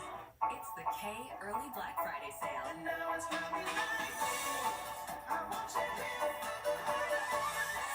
like these make wishes come true. Only at K. Chunky is spicy, and it's good to be spicy. I'm talking hunks of fiery, delicious protein. Oh, is it hot in here? Or is it just like a whale. I was out on a delivery and I came across a snake, a rattler. FedEx presents Total Tales of True Deliveries. There we were. Giant versus reptile. That battle was legendary. Please. You don't want a pet snake, do you? Maybe now. My friends will believe me. If this is what we did for one delivery, see what we can do for your business. FedEx. Book club host with roasted nuts and malted milk balls so good no one's talking about the book, but most of us can read it anyway. We snap to you. Get 20% off and free shipping for new customers. Nuts.com. Monday Night Football in Hollywood? It's giving glamorous. Let's go stargazing. Big Bay and McDaniel looking Nick Awesome in shades. Stafford and Tua, A-list leading men. Puka, Coop, Jalen and Cheetah, action heroes. And let's not forget the return of Ramsey, everyone's favorite antagonist. Stars so bright, I got to... No, I can't see a thing.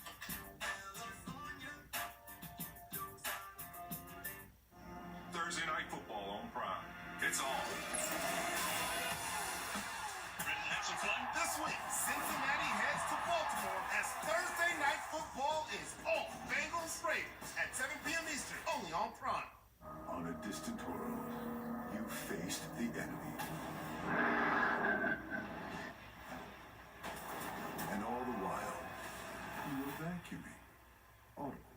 There's more to imagine when you listen.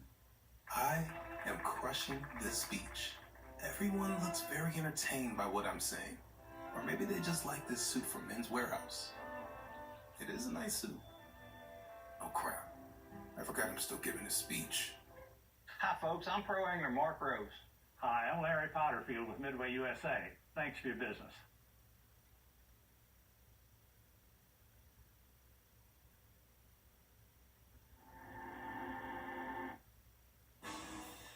Check this out. 59 teams competed at the Raiders NFL Flag Regional Tournament.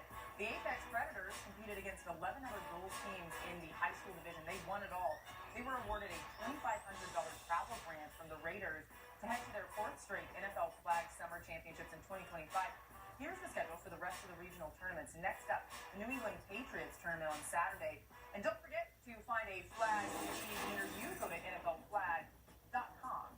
All right, guys, huge Thursday night matchup. The Bengals heading to Baltimore. The Ravens are favored by 6.5 points according to ESPN Bet.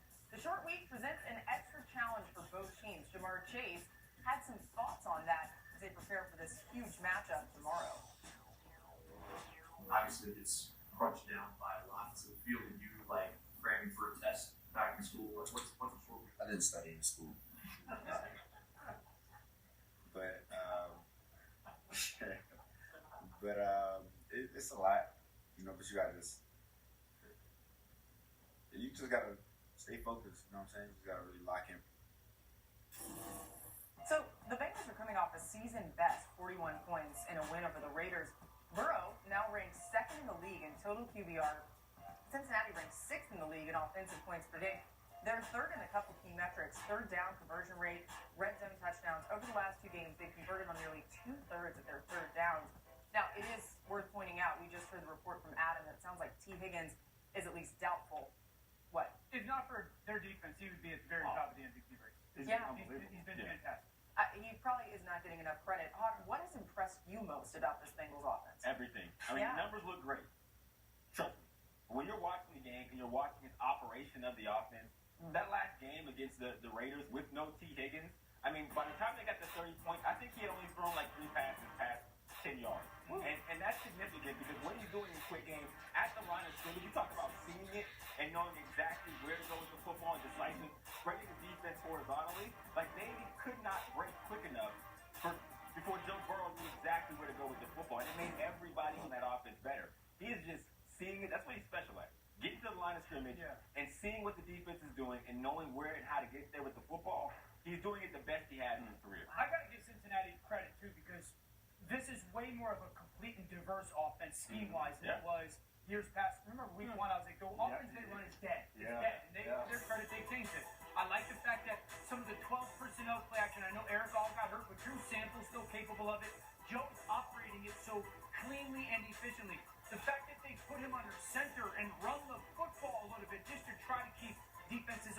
more boundaries. And then, Laura, I know you mentioned T. Higgins. We have not talked enough about the emergence of Mike Gesicki in their passing game. I think that Joe Burrow and Mike have become one of the better quarterback to tight end duos. Look at where they rank. This was not expected. You know, Mike kind of had some moments in his NFL career. Those two have become really big. Tomorrow's massive. Yeah. It feels like they got to score 40 to win, though. And now, are they capable of it? Yes. They can do that. But they're going to have their best game of the season to go on the road and win. You're right, because you know the Ravens and what their offense is doing right now with Lamar, you know they're going to put up points. But as we talk about Burrow and attack in this Ravens secondary, there are going to be opportunities. That's where they've struggled and really why they've lost games so far this year. And it's the little things, the small details within coverage. Right here, they're doing a 4-man rush and they're playing cover 3 behind it. So it's 2 flat players, 2 hook players. You're going to see up top. That's where I want all your attention to go. The Broncos are running 2 receivers. So for the secondary, how do you play this? You have to communicate it through. For Trent Simpson, a linebacker, are you carrying Sutton or are you passing off to Stevens? They don't communicate it big play. Cover 2 here. A tight split for Stevens. You always jam this receiver outside into your safety. He's inside, and now the 2 droppers are right next to each other with an easy completion to Sutton on the outside. Those are small details. This is a 4th down call. You know the Ravens, they like to bring pressure. They're going all out blitz. Those 2 safeties are doing it from distance. The tight end is into block. You have to add another guy into the rush so the quarterback doesn't have a clean pocket to throw his football. This, to me, is just coaching on that last play. So you have 2 plays of execution from a player standpoint. Simple, basic, cover 3 or cover 2.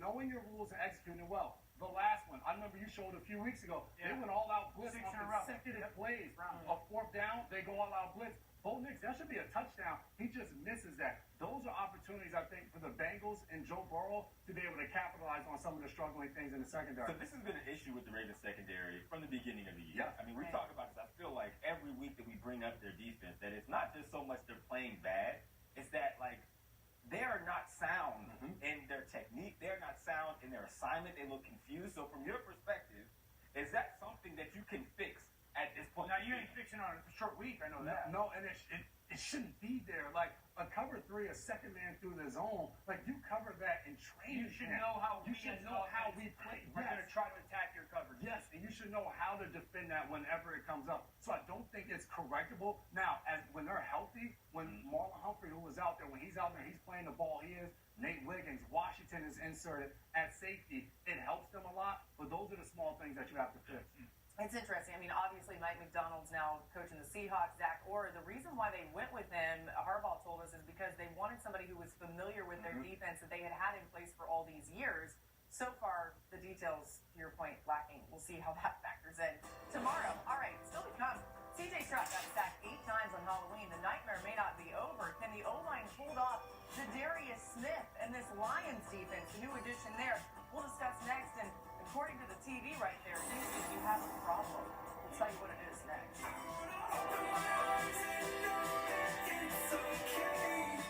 What will you do when the power goes out? Power outages can be unpredictable and inconvenient, but with a Generac home standby generator, your life goes on uninterrupted because you'll have power when you need it the most. The number one thing to prepare for is extended power outages. Don't make it so hard on yourself. Have a Generac home standby generator. And special financing and low monthly payment options are available. Call or go online now to request your free quote. Power your life with Generac. Cream on the left. I program you to think for yourself, my boy. You sure that's a good idea? What's the worst that could happen? I'm gonna twist on it. Hello, Father. Yeah, absolutely not. Oreo, stay playful. When you pop open an On the Rocks Cosmo, you get masterfully mixed magic that takes the vibe uptown. Bartender created cocktails anywhere on the rocks. The Ergo Smart Base from Tempur-Pedic automatically responds to snoring, so no more hiding under your pillow, because this system actually detects snoring, then adjusts to help reduce it. During our Black Friday event, save up to $500 on select adjustable mattress sets. Did you get the Duracell batteries? What's the matter? Batteries are all the same. Incorrect. Only Duracell is built different, with Power Boost ingredients inside. Power Boost ingredients are a unique blend of nickel and lithium. No other battery always have them. Power does. At Papa John's, the Shakaroni is back. It's our extra biggie, ultra foamy, super pepperoni pizza. The biggest of the big. With more cheese, more pepperoni, and more Shack. Get the Shakaroni for $12.99. Only at Papa John's. Order now, earn rewards. Deal. When migraine strikes, do you question the trade-offs of treating? With Ubrelvy, there's another option. Ubrelvy works fast. Most have migraine pain relief within 2 hours. You can treat it anytime, anywhere, without worrying where you are or if it's too late. Don't take with strong CYP3A4 inhibitors. Allergic reactions to Ubrelvy can happen. Most common side effects were nausea and sleepiness. Migraine pain relief starts with you. Ask about Ubrelvy. Learn how AbbVie can help you save. It's the K Early Black Friday sale. And now it's gonna be like I want you there. Savings like these make wishes come true. Only at K. Say you're looking for the perfect present. Head to the perfect place. A place with gifts that light up a face as well as a room. Where it's easy to find the brands they'll love and the advice you trust. That place isn't a warehouse store. That place is your local Ace. Around the block, what you need in stock. With service so good it's guaranteed. This Christmas, get free assembly and delivery on your new grill at Ace. Ace is the place with the helpful hardware, folks. Soft drinks are just a buck at Wendy's. Any size, anytime. 3 p.m. Dollar Fanta. 10 p.m. Sprite. 7:46 a.m. Coke. You're so free. Dollar soft drinks, any size, gotta be Wendy's. The harder you push, the better we get. Introducing CopperFit Ice, the world's first compression sleeve with the cooling sensation of menthol. The more you move, the more you'll feel the support. Our most advanced compression sleeve yet. A more durable heavyweight weave with seamless 4-way stretch for continuous compression and faster recovery of sore muscles and joints. CopperFit Ice. Get the full line of CopperFit Ice compression at these fine stores. Book club host with roasted nuts and malted milk balls so good no one's talking about the book, but most of us can read it anyway. We snack to you. Get 20% off and free shipping for new customers. Nuts.com. Huge brand name, iconic colors.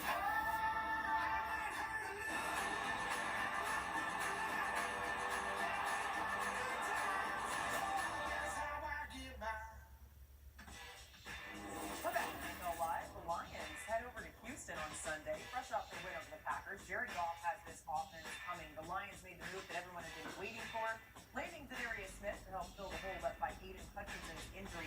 Dan Campbell described him as playing with violence today. Adam Schefter back with us. The news broke yesterday, but what more can you tell us about Zadarius Smith's availability?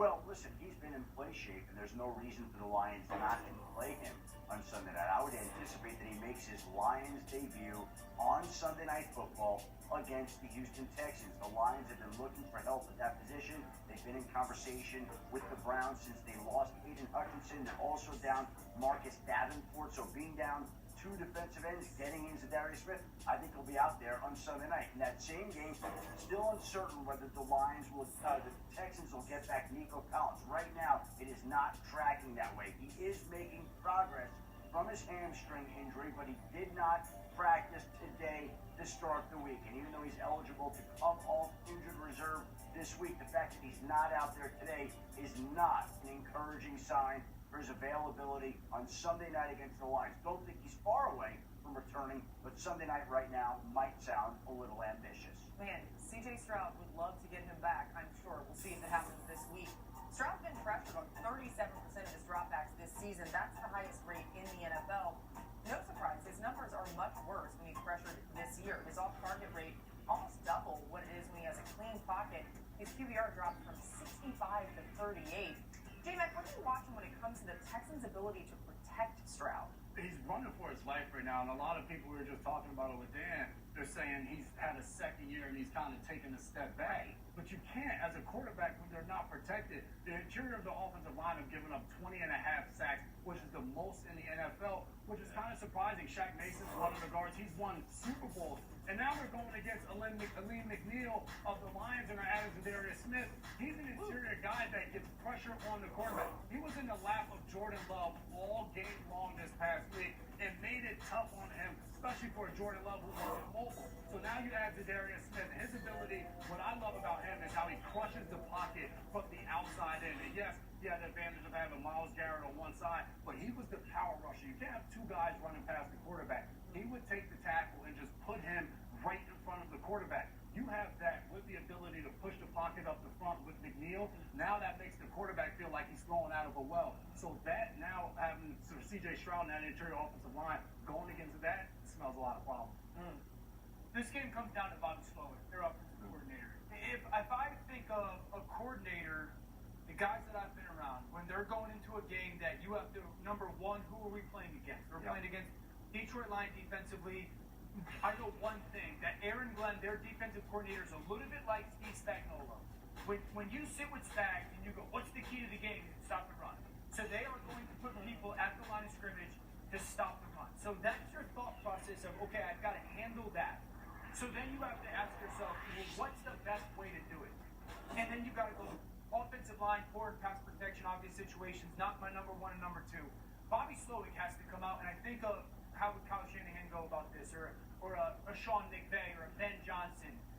You've got to come out and turn first down and third down, essentially. Like, you got to come out so aggressive throwing the football in so many different ways of get the ball to the perimeter, force that defensive line to run, screen them, trap them, draw them, get the ball out quickly so we're not in 2nd and 8, we're not in 3rd and 6, we're first down, second down, first down, second down, and you got to come out and be aggressive throwing the ball. Because if you line up on first down and try to run it, you're dead. Yeah, it's going to be tough, man. It's going to be tough specifically because of the Lions' safety play. And Kirby Joseph and Brian Branch. Oh, my God. Dude, these guys are ball hawks. These guys can blitz. They can play the run. They can play the pass. They can disguise and trick your quarterback. And, like, when you have active safeties like that have such a chemistry, like, when they go high-low, it does remind me of, you know, Hoyer and Hoyt, Mike yes, like tandems like that. Or Chancellor and Earl Thomas. Or even Polamalu and Ryan Clark. That's how it felt with those guys being out there, because you could never get a beat on what they're doing, and they can make the play all over the field. They're the reason why the Lions defense hasn't fallen off a cliff now that Aiden Hutchinson is hurt. I praise. I love that, especially because you talk about safety play like that and corners that aren't afraid to be in your face and play press. And yes, you end up with some penalties and some holds and stuff like that, but they're aggressive and they attack you all game long. I think you got to be aggressive towards them. I think you got to take the shot. They're going to invite the shot. Yeah. They're going to challenge you to make it. The Lions 3.5-point favorites in this one, and the good thing is we get to talk more about that game tomorrow and the big game between the Bengals and the Ravens. We'll see you tomorrow on NFL Live. Thanks for tuning in today. Good morning. Pardon the interruption, but I'm Mike Lobot. On this day, 95 years ago, the Providence Steamrollers hosted the first football game under lights. Tony Kornheiser, I remember it well. It was one of my first assignments. I was working for a weekly in Woonsocket, Rhode Island. Yeah, I'm sure. And they said, hey, big football game. Tonight, can you cover it for us? I said, sure. Happy to do it. Happy. Woonsocket. That's a Woonsocket. Woonsocket. Covers got to know Rhode Island in my life. Sort of near Newport. Everything's near everything else in Rhode Island. Welcome to PTI, boys and girls. In today's episode, Matt Eberflus's seat is warming up. John Calipari makes his Arkansas debut, and Brian Windhorst joins us for 5 good minutes. But we begin today with the first official college football playoff rankings. No surprise at the top with undefeated Oregon, then 1-loss Ohio State, 1-loss Georgia, and unbeaten Miami. Unbeaten Indiana is at number 8, trailing 1-loss teams Texas, Penn State, Tennessee. The only 2-loss team in the top 12 is Alabama at 11, and that's 1 spot ahead of Boise State. What about who should be pleased by their position and who should have legitimate beef at this stage? Tony, I don't know about anybody having beef. And it's too early for anybody to get carried away with their position with enough games left to matter, because everybody could lose one. And so I will tell you my reaction to hearing this, reading this about 3 o'clock in the morning when I first looked at it. It's just sort of unimpressive. And I'm not moved by it. It's just a sort of a justification of the partnership with the SEC and the Big Ten. And that's essentially what it is.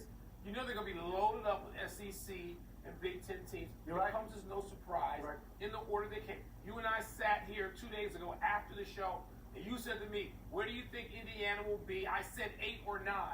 So if I can come up with that off the top of my head, it's not that hard. The thing that annoys me, and you're not going to be surprised at this at all, is that Notre Dame is 10th. Notre Dame, which lost at home to Northern Illinois, is ranked 3 spots above SMU, which lost, its only loss was to BYU. Much more impressive loss. Now, Notre Dame does have a win over Texas A&M, but you know these committees, they reward the blue bloods. That's what they exist for. And I get annoyed with that, even though I'm a trustee at a school in a conference of the blue bloods with a seat at the table. It still annoys me. Don't tell me Notre Dame has earned being ranked ahead of SMU, because I believe that's just lazy garbage. But overall, it's okay. That's what it is. It's okay. Yeah. So, yeah, my feelings are somewhat similar to yours, but not at the extreme position that yours is. I mean, I think that Oregon should feel happy. Obviously, they're number 1. Yeah. I think the Big Ten should feel happy. They have 4 teams in the top 8. I actually believe that if you're in the top 12, even going out to the top 16, you're okay, because there's a lot of weeks left. There's a lot of games to be played, and I don't think you have to worry about that. Like you, I don't think that anyone has particular beef. Could BYU have been moved up a spot? Maybe. Could Iowa State and Pittsburgh, should they be upset a little bit? Maybe, you know, because they're 17 and 18, but they lost just this past Saturday, and they got to climb back up. The thing you have to remember is that in this first poll, and I'm going to take some time here, you have to remember that the committee is now addressing the exact pool that they want to use, okay, to pick all the wild cards. 4 of the top 8 teams, Big Ten, 4 of the top 12, SEC, 7 of the top 16, SEC. That's where the wild cards are going to come from, because we've still got Texas and Texas A&M. We've still got Georgia has to play Ole Miss. Georgia has to play Tennessee, Alabama, LSU, Indiana, Ohio State. Yeah. The committee is trying to get the pool stitched so that if they have to take a 3-loss team, they can justify it. But you know what, That's Tony? what it's about in the early stages. But you know what? It's just disingenuous. If all you want to do is have SEC and Big Ten schools and call them wild cards, just do it. Well, I also think don't they're the waste best. my time. And then don't I waste think my they're the time best, and trying to convince me of that. watching. They didn't waste your time because you didn't watch. I watched and didn't think it was a waste of time. You found it at 3 a.m. I found out at 7. We moved from college to pro football. We moved into your neighborhood, Wilbon, and the Chicago Bears. There's talk around your hometown that Matt Eberflus may have lost the team. Yeah. When asked this very question, wide receiver DJ Moore said, quote, "I want to say no," unquote. You have said on this show that the Hail Mary in Washington would result in a collapse by the Bears. Yep. That would cost Eberflus his job at the end of the year. Yep. Should Eberflus be on the hot seat? Yeah. When you're 3 and 18 on the road, you're going to be on the hot seat. Look, again, I have come to like a lot of what Matt Eberflus does as a head coach. The way he's got that defense playing, the Bears have currently the longest home winning streak in the NFL. The Bears, not Kansas City, not Baltimore, not the Packers. The Bears have that. He's the head coach. The Bears, until last week, had the longest streak of not giving up 21 points in a game. The longest. Those are 2 things to be proud of. So Matt Eberflus has done a lot of good work. But there's some other stuff that wasn't so good. And that Hail Mary, not the Hail Mary itself, but the play before that, which he doubled down on later, saying it really didn't matter. In the meantime, you got lieutenants and people who play for Bill Belichick saying, oh, it mattered, because Bill went over this every week. Who are you going to believe, Matt Eberflus or Bill Belichick, on the importance of the next to last play? So he's done some things, Tony, pre-snap penalties, a problem, discipline with what's his name, I don't even want to mention his name, going over chatting with fans and not being his head into the play, a problem. There's some things that say, coaching staff, I don't know. You have to weigh it all. Yeah. The Bears are not going to fire him during the season. That's not what the Chicago Bears do. So yesterday on this show, you asked Jeff Saturday if coaching in the NFL was as bad as you think it is. And Jeff Saturday called you a crotchety old man. Yeah, I am. And said, the young coaches now are not getting enough rope. You're not able to see their true abilities because they're getting fired too quickly. Yeah. I don't know about Eberflus. He's your account. Maybe the Bears want to go somewhere else in order to grow Caleb Williams. Maybe. I don't know that. But I look at these firings, and I think it would be a little quick if they fired him. They're not, I thought that maybe Brian Daboll would get fired from the Giants because they don't have a project at quarterback. They got a mediocre quarterback, but the owner said, we're not going to fire him. I think of Kevin Stefanski. Is he going to get fired because the owners of that team gave a ridiculous contract to Deshaun Watson and they destroyed all the chemistry of the team? So I'm not sure. I am sure of this one thing, that you said that season was going down the drain, and that Eberflus was going to pay the price. Well, Tony, and they look bad against Arizona. If they don't rally that team, and the players have a players-only meeting, those who knows what the rate of success is with that. But the Bears against Arizona looked like a 6-11 team in the making, instead of what could have been a 6-2 team if they not had Hail Mary and they go with some momentum into Arizona. They got to rally themselves. Who's in charge of that? The head coach, particularly when you have a team without an established star veteran. The head coach. This is his week. They're playing a nothing Patriots team in Chicago where they own the longest home winning streak in the league. Beat them. Beat them decisively, or that seat's going to get hotter. John Calipari makes his Arkansas debut tonight after leaving Kentucky at the end of last season. Cal won a national championship, of course, in Kentucky, but went 80-46 in his last 4 seasons there. Never made it out of the first weekend of the NCAA tournament.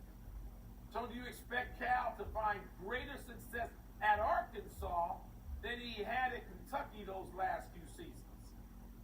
I think it's very instructive that he went to an SEC school.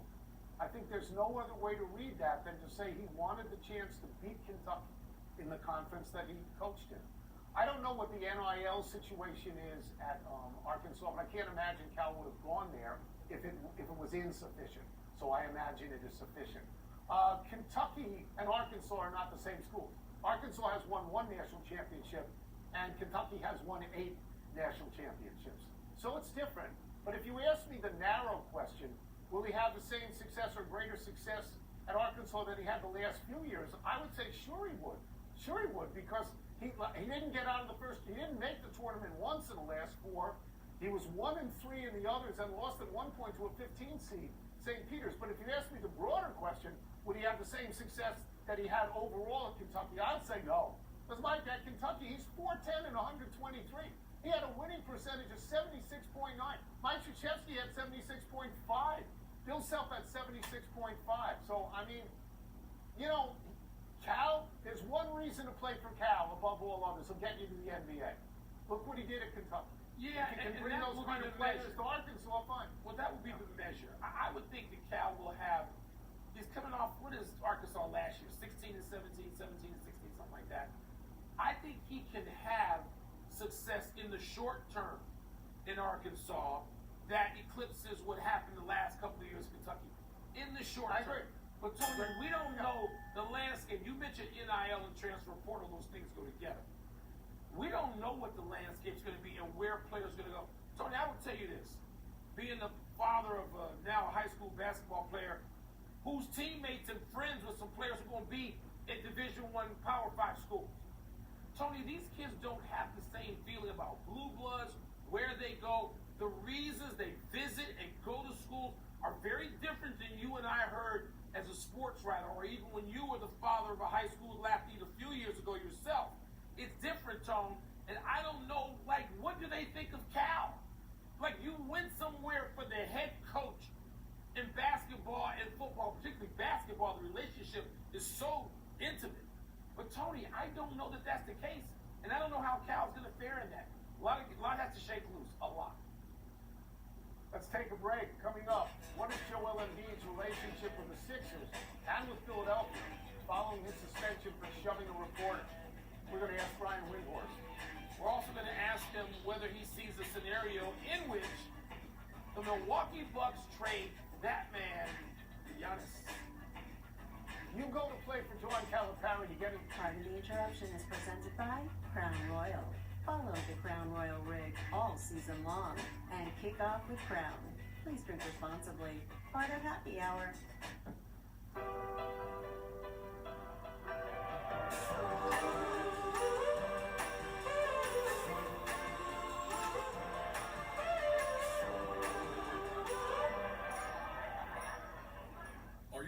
cloudy and oxidized, making your car look bad? Are they underperforming when you need them most? Cerakote's Headlight Restoration Kit restores weathered headlights back to like new and keeps them that way for life. Stop wasting your time with solutions that don't last. Cerakote's kit includes everything you need to go from this to this. Simply wipe away oxidation, give them a light sanding, and apply the ceramic coating. That's it. The True Ceramic technology does the rest. Buy any of Cerakote's #1 selling ceramic products for under $20 at these leading retailers today. What if your body didn't have to hurt after being active? Introducing Stogo, the only apparel with adjustable medical-grade support designed to help you overcome injuries, minimize pain, and regain the confidence to get back out there. Stogo's supportive apparel is engineered with 90 feet of high-strength cables that reinforce the body and control dials that allow you to adjust the support. Stogo is trusted by professionals, world-class athletes, and weekend warriors who all want one thing: more activity and less pain. Learn more at Stogo.com. Does your wife know you spent over $600 on takeout? We're busy. We don't have time to cook. Okay, but you know you're also paying for a meal kit on top of that? Wait, really? Well, just get Rocket Money. It shows you all your expenses in one place and even tracks your subscriptions. And any subscription you don't want, which for you there's a lot you don't need, you can cancel right from the app. So you mean I don't have to call customer service to cancel? Nope, no hold times or anything. And we'll even try to get you a refund for the money you spent, which I'm sure your wife will be very grateful for. I'm gonna download it right now. The Tempur-Pedic Adapt mattress was designed to help make aches and pains a thing of the past, because only Tempur material eases your pressure points in a way no other mattress can. During our Black Friday event, save up to $500 on select adjustable mattress sets. Let your eyes look straight ahead. Alexis Grotesquerie. Killers haunting us. With a twist that blows your mind. You have no idea. The psychotic killer they must find. Critics rave. It's mind-bending. This is me. Game-changing. One of the most shocking plot twists of all time. I know who did this. Alexis Grotesquerie. All episodes now streaming on Hulu. You've earned this, so hold it up high. Because it's the things you make that show when you make them. You are a fighter, and this is your reward. Modelo, the mark of a fighter. The harder you push, the better we get. Introducing Copper Fit Ice, the world's first compression sleeve with the cooling sensation of menthol. The more you move, the more you'll feel the support. Our most advanced compression sleeve yet. A more durable heavyweight weave with seamless four-way stretch for continuous compression and faster recovery of sore muscles and joints. Copper Fit Ice. Get the full line of Copper Fit Ice compression at these fine stores. Did you get the Duracell batteries? What's the matter? Batteries are all the same. Incorrect. Only Duracell is built different with Power Boost ingredients inside. Power Boost ingredients are a unique blend of nickel and lithium. No other batteries have them. Power Boost. Introducing Mando Whole Body Deodorant for pits, privates, and beyond. I'm Dr. Shannon Klingman, the inventor of whole body deodorant. Like Mando. Mando controls odor for 72 hours, and before you say it, Mando works better than a shower with soap alone. Rather than covering up BO with heavy fragrance, Mando's unique formula stops odor before it starts by lowering the pH of your skin. That's my secret to better odor control everywhere. Mando's unlike anything you've ever tried before. Get over 30% off at shopmando.com. Welcome back to Pardon the Interruption, presented by Crown Royal, part of Happy Hour.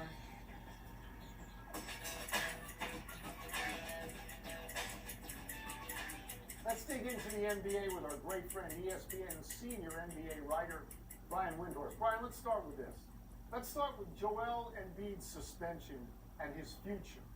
Do you have any sense of his relationship right now with the team and the city of Philadelphia?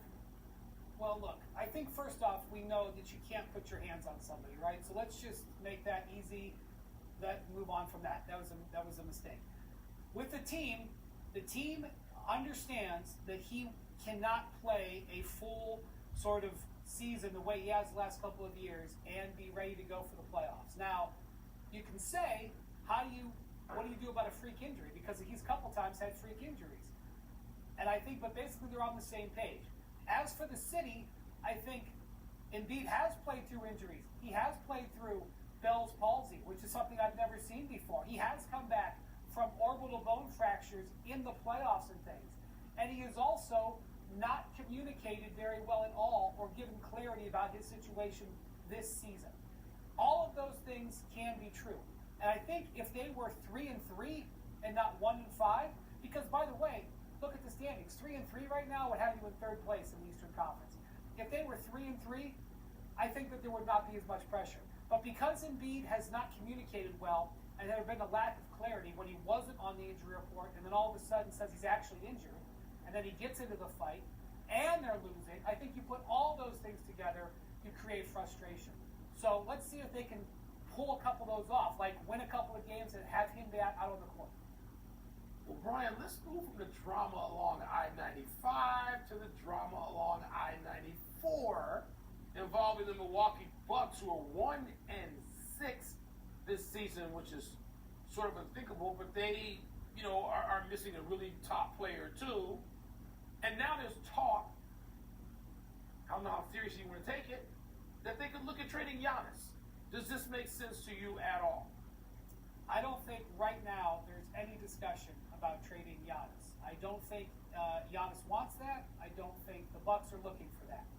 If you're asking me whether I think that could be something that could happen on the horizon, yes. I and many other people in the league are keeping an eye on that.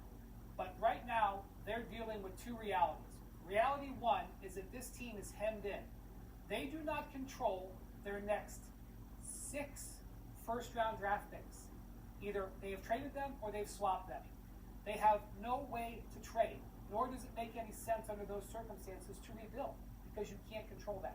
The other thing is, they have a $75 million tax bill, and they are in the second apron. All of those things mean that there's no way to really address this roster. And so their only salvation will be from themselves. And they have got to handle what they can do with this roster. And again, I will say to you, they are 1-6. If they had 2 more wins, they would be 3-3, and they would be in third place. The last 2 games to the Cavs, they have lost by 1 possession. If they win those games, they're in third place. So I would say that I don't love their chances of beating the Celtics when it matters. I don't think that there's something that's going to dramatically have them alter this roster. And I do think they're under pressure with Giannis, but I also don't think they're pulling the plug anytime soon. I'm glad you mentioned Cleveland. Undefeated Cleveland under Kenny Atkinson, playing this pace that looks like the San Antonio Spurs from 40 years ago. Brian, why are they so much better? I know it's only 10% of the season, small sample size, but what's up with the Cavaliers?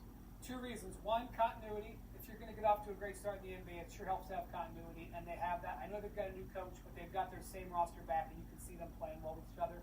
Second thing, Evan Mobley and Darius Garland have lifted their ceiling. They're just playing much better basketball. When you watch Evan Mobley, last year, he led the league in indecision on offense. I'm telling you, he'd get the ball, he wouldn't want to shoot it, he'd pump fake 3-4 times, pass it.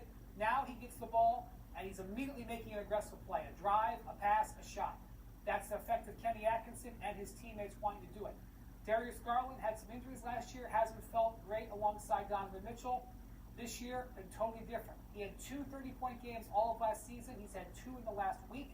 That lightens the load on Donovan Mitchell, lifts their ceiling, and makes them a much more dynamic team. And in the East, again, doesn't have many good teams right now. They stick out like a sore thumb. I will get you out of here on this, and I will ask you to give me a short answer if you can. The 6-1 Warriors are at the 7-1 Celtics tonight. Wilbon and I thought the Warriors were done. But so far, Buddy Hield has been stellar replacing Klay Thompson. Is that something you think this team is confident that they can sustain? They're defending number 2 in the league right now behind OKC in defense. That gives them a chance to watch for the Golden State Warriors is to trade. They tried to trade for LeBron James last year. They tried to trade for Paul George. They tried to trade for Lauri Markkanen. If these guys continue to look good and increase their value, who might they try to trade for if something happens during the season? Ooh, intrigue. That'd be great. Yeah, I like that, Brian. Trade mode. I would like love that. Thank you, Brian. Appreciate it. Thank you. Thanks, guys. Let's take one last break. Still to come, Shohei might not be able to start pitching again as soon as he had hoped. And the Oilers got some good news about Connor McDavid. Not Conor McGregor, Connor McDavid. about them trying to trade for? Who would you try to trade for now? Who? Not now. I said LeBron, to me, could wind up on Golden State this year. I have thought that. Right. The Ergo Smart Base from Tempur-Pedic automatically responds to snoring, so no more hiding under your pillow, because this system actually detects snoring, then adjusts to help reduce it. During our Black Friday event, save up to $500 on select adjustable mattress sets. People, they're good for squad goals and squad stuff. People are good for these kinds of cheers and these kinds of cheers. People are good. For you, Jim Beam. Best enjoyed together.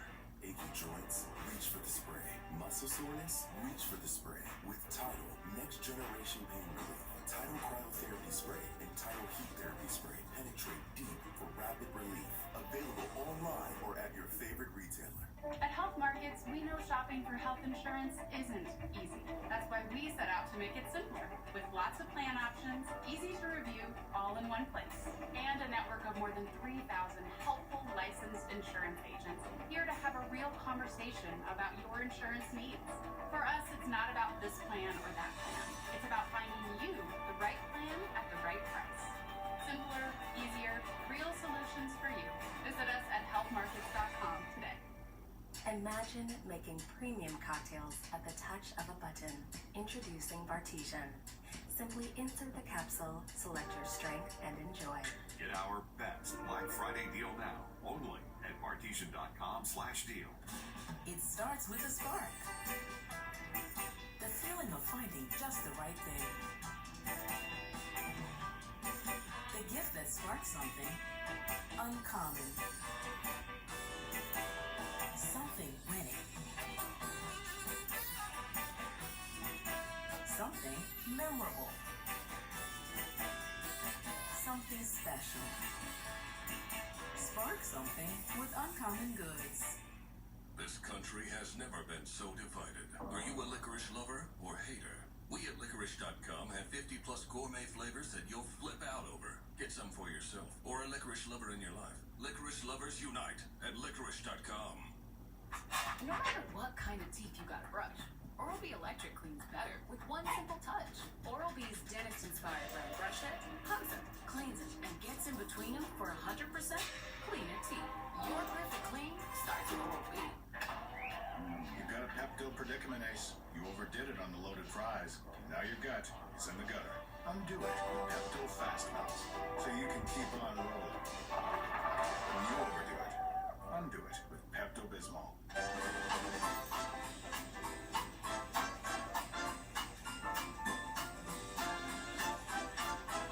Oriana. Give us a love. Shop in stores or online at Oriana.com. I just want to be good.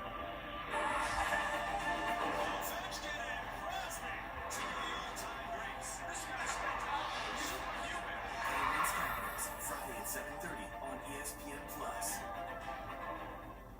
Switch to Verizon and get iPhone 16 Pro, a new iPad, and Apple One, all on us. Let's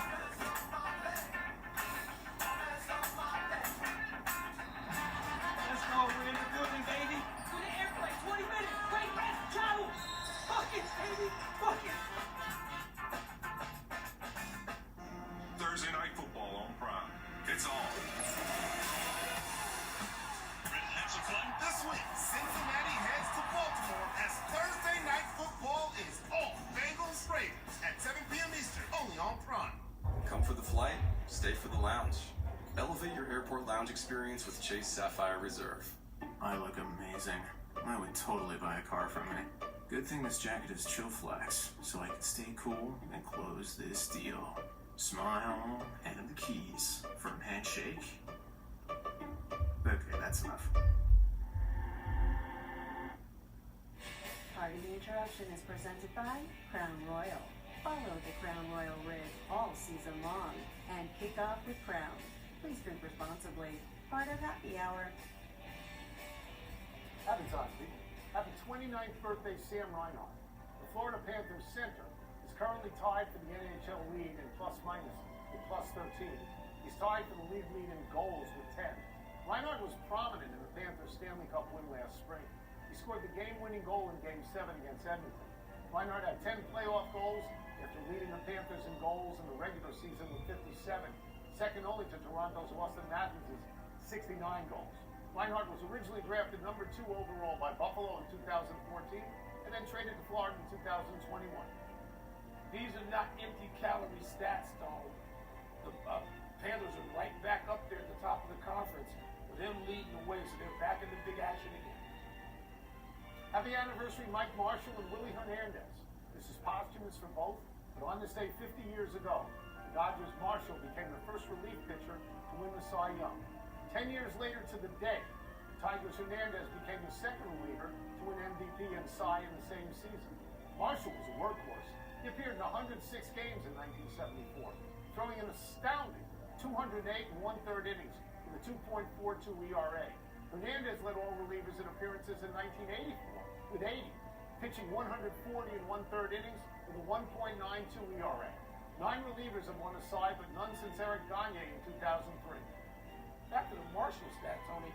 Only 4 pitchers in Major League Baseball went more innings, and they're all starters, of course, than Marshall did that year. 4. And he would have become within 1 out of leading, at least time for the league, in innings pitched this year. Unbelievable how the game has changed. Happy trails to a healthy offseason for Shohei Ohtani.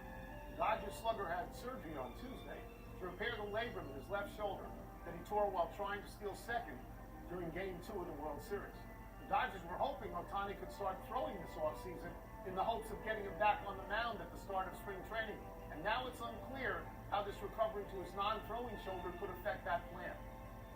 Tony, as great as Ohtani is, injuries impact everybody. You think about a player as great as Ken Griffey Jr. and just how great he was, always great, but then after the injuries, they just diminish you physically. I hope that is not the case at 30 years old for Ohtani. So much more to see. Greatness to see. Real quick, big finish. Let's Connor do it. McDavid returns to the ice for the Oilers tonight. Is that a big deal? Best player in the league. Huge deal. Rory McIlroy spent 3 weeks in a simulator making adjustments to his swing. Sounds like us. Your thoughts? In a simulator? Like, did he take his meals there? Did he sleep there? What does that mean? The Angels signed former Cubs star Kyle Hendricks to a 1-year deal worth $2.5 million. Gonna miss him? Yeah, 11 seasons with the Cubs. He's the last member of the 2016 World Series team. Yes, standing ovation. Rival executives tell MLB.com it's likely between the Mets and Yanks for Juan Soto. You're shocked to hear that, aren't you? That's where the money is. Last one, 2-time defending champ UConn opens tonight against Sacred Heart. You're not smelling upset, are you? 64 points, my over-under margin. We're out of time. Try and do better the next time, and I'm Tony Coronado. I'm Mike Wilbon, same time tomorrow, knuckleheads. And now, a staple of November, midweek Maction. NIU stunned the college football world back in week 2 when they knocked off Notre Dame as 28.5-point underdogs. The mission tonight, take care of Western Michigan. They're the only undefeated team in league play is WMU. And maybe with the win, they can take one step closer to the MAC championship game. We're getting you set for kickoff in a half hour. Welcome inside College Football Countdown with the national champion Trevor Maddich and Oklahoma Texas star Sam Acho. I'm Zubin Mehenti. We had a couple of great games in the MAC last night. We got a couple tonight, including these two going at it. Give me a quick preview, and then we're off to talk about a huge Saturday. Well, I'm looking at ball control for NIU. They've lost back-to-back games, but last week put up a lot of yards with 4 turnovers, 2 fumbles, 2 interceptions. The week before, put up a lot of yards, but not a lot of points, only 6 points and lost to Toledo. So they're getting the offense going, but they're not getting into the end zone, or they're turning the ball over. So ball control, ball control, ball control. I'm looking for the clash of good on good. Western Michigan's offense has been rolling, but Northern Illinois' defense is by far the best defense that they will have faced in MAC play. I want to see how that clash works out. No question. The offense for Northern Illinois after that week 2 stunner has been halting at best. Maybe they'll turn it around. That's on the way tonight. Last night, the first ever college football playoff rankings in the 12-team format came out. They are presented by Allstate. You got the Big Ten at the top at 1 and 2. These are going to be unveiled again with more data available next Tuesday night on ESPN. This is the top 12. And I know, Sam, when you kind of take a look at it, most of us, our eyes go to 1 and 2. you kind of have your eyes on 12. Correct. My eyes not go to 1 and 2, the 1 and 2 together. Go to number 12. And the reason why is Boise State is ranked number 12. This is their ranking in the initial playoff committee member ranking. But what matters is this. The top 4 ranked conference champions will get a bye week. Right now, in this ranking, they're 5th. But they're not too far behind BYU. And so if Boise State finds a way to get in that top 4 ranking, they have a path to a bye week. I think that's very, very important for Boise and also for people to know. Well, Sam, you mentioned BYU. They're sitting there at number 9. And I'm wondering what the committee values more. And there are more questions than answers with this first ranking. For example, BYU's got 2 wins over teams that are currently ranked. Number 13 SMU, number 19 Kansas State. There are 4 teams ranked ahead of BYU that don't have a single victory over a team that's currently ranked. And so I'm trying to figure out, does the committee value quality wins? Do they value strength of record, where BYU is number 4 in the nation, by the way? And so I'm trying to learn from them what's important to them. All good questions. We'll write them down for Reese and make sure he asks Ward Manuel next Tuesday. These are some interesting questions. This is complicated, and I know a lot of people are looking at this for the first time and the second time. Here's the easiest way to look at it. Just look at Ohio State, for example. The 2 next to Ohio State represents where the committee has them. The 5 represents where they would be projected. So it's that number right next to the school's name that you really want to keep an eye on. Everything else is basically projection. Okay, so you saw Alabama there. They're 11 in the projections, and 11, according to the committee, they've got a huge game. They're taking on LSU under the lights, Baton Rouge, Saturday night, 7:30. The last time they played under the lights in Baton Rouge, it was an instant classic, one of the best games of this decade. Jayden Daniels, touchdown, 25-yard scamper in OT, and then the Bayou Bengals said, we're going to try to win this thing in OT over Alabama. Bang! 32-31 in one of the most thrilling endings you are going to see. So will history repeat itself on Saturday night? We'll find out. This is a de facto elimination game. This is something you've been saying, a nearly unimaginable position for Alabama in the season stuff. Yeah, Alabama right now could pick up their 3rd conference loss, and the problem for them in terms of the playoff is that if they pick up that 3rd loss, there's still a chance that they might make it in as an at-large team, but they won't be able to be the conference champion because 3 conference losses, they won't make the SEC championship game. So for Alabama, this is a huge game. But they also have, though, there may be a 3rd loss, they do have that win against Georgia, which right now is one of the top 5 teams in the nation. And so the committee's going to weigh that into effect as well. But I think what needs to happen is Alabama needs to not only play better, but look better as they play. Alabama's been up and down. They've been inconsistent.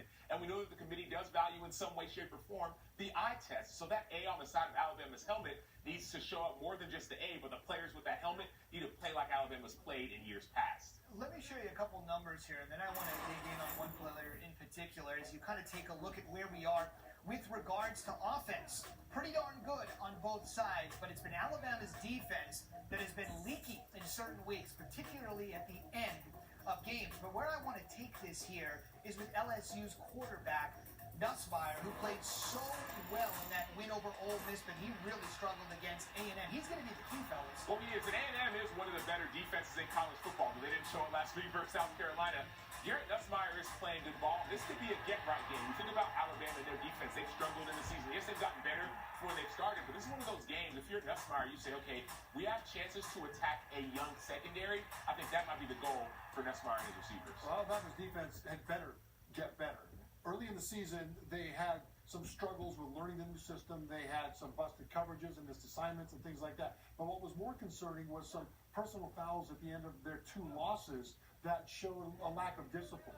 And that was lost to Vanderbilt, lost to Tennessee. Both of those, there were flags thrown, not during a play, but after the play for unsportsmanlike conduct. That is very un-Bama-like. And so they need to tighten up a lot of things to have a chance to win at LSU. Right. For the entirety of the Saban tenure, you rarely saw eruptions like that, but it's been a little bit different. College game day is going to be in Baton Rouge to start your Saturday morning, then watch games all day long. SEC double dip at 3:30 and 7. You're going to get it done here. Ole Miss's defense has come to play among the leaders in sacks in America, fellas. Yeah, they lead the nation in sacks. They also lead the nation in fewest yards per carry allowed in the running game. Now, the sacks help them with that. But they've got a fantastic defensive front. They believe this is the best defensive line that they've had in many, many years. And that lets everything get started. And so they talk about a lot, or we talk about a lot, the Ole Miss offense, but the defense is playing at a national championship level. And what needs to play at a national championship level for Georgia is their offense. Their defense has been relatively, the Texas game, the defense dominated for Georgia. The offense still struggled in that game. And Carson Beck, you've seen interception after interception after interception in back-to-back games. So when he gets pressured, you're not seeing the Carson Beck that we saw last year, but you're seeing plays where you're starting to question, okay, who are you throwing the ball to and why? Did you not see the defender? Did you not see where you're getting hit? So there's some question marks from Carson Beck. Now, there are times where he does play a higher level of football, but that standard that he set from last year doesn't seem to be the same. No doubt, and Lane Kiffin did say if they can somehow corral Carson Beck, he said after the win at Arkansas on Saturday, guys, we've lost 2 games. We lost one to Kentucky by 3. We lost the other game on the final play in overtime. If we just take care of business, there's no reason we can't compete with any team in the country. As you take a look at the SEC standings, that Ole Miss record at 3-2 with the heavily publicized $10 million roster with all the work they did in the offseason with NIL. Big game on tap. On the way, somebody's going to be happy in the SEC on Saturday night. I can tell you one team and one fan base that is not happy in the Big Ten. What in the world can Penn State do to turn it around? And there's another fan base on fire. That's Come shot calling, pay what I bought it.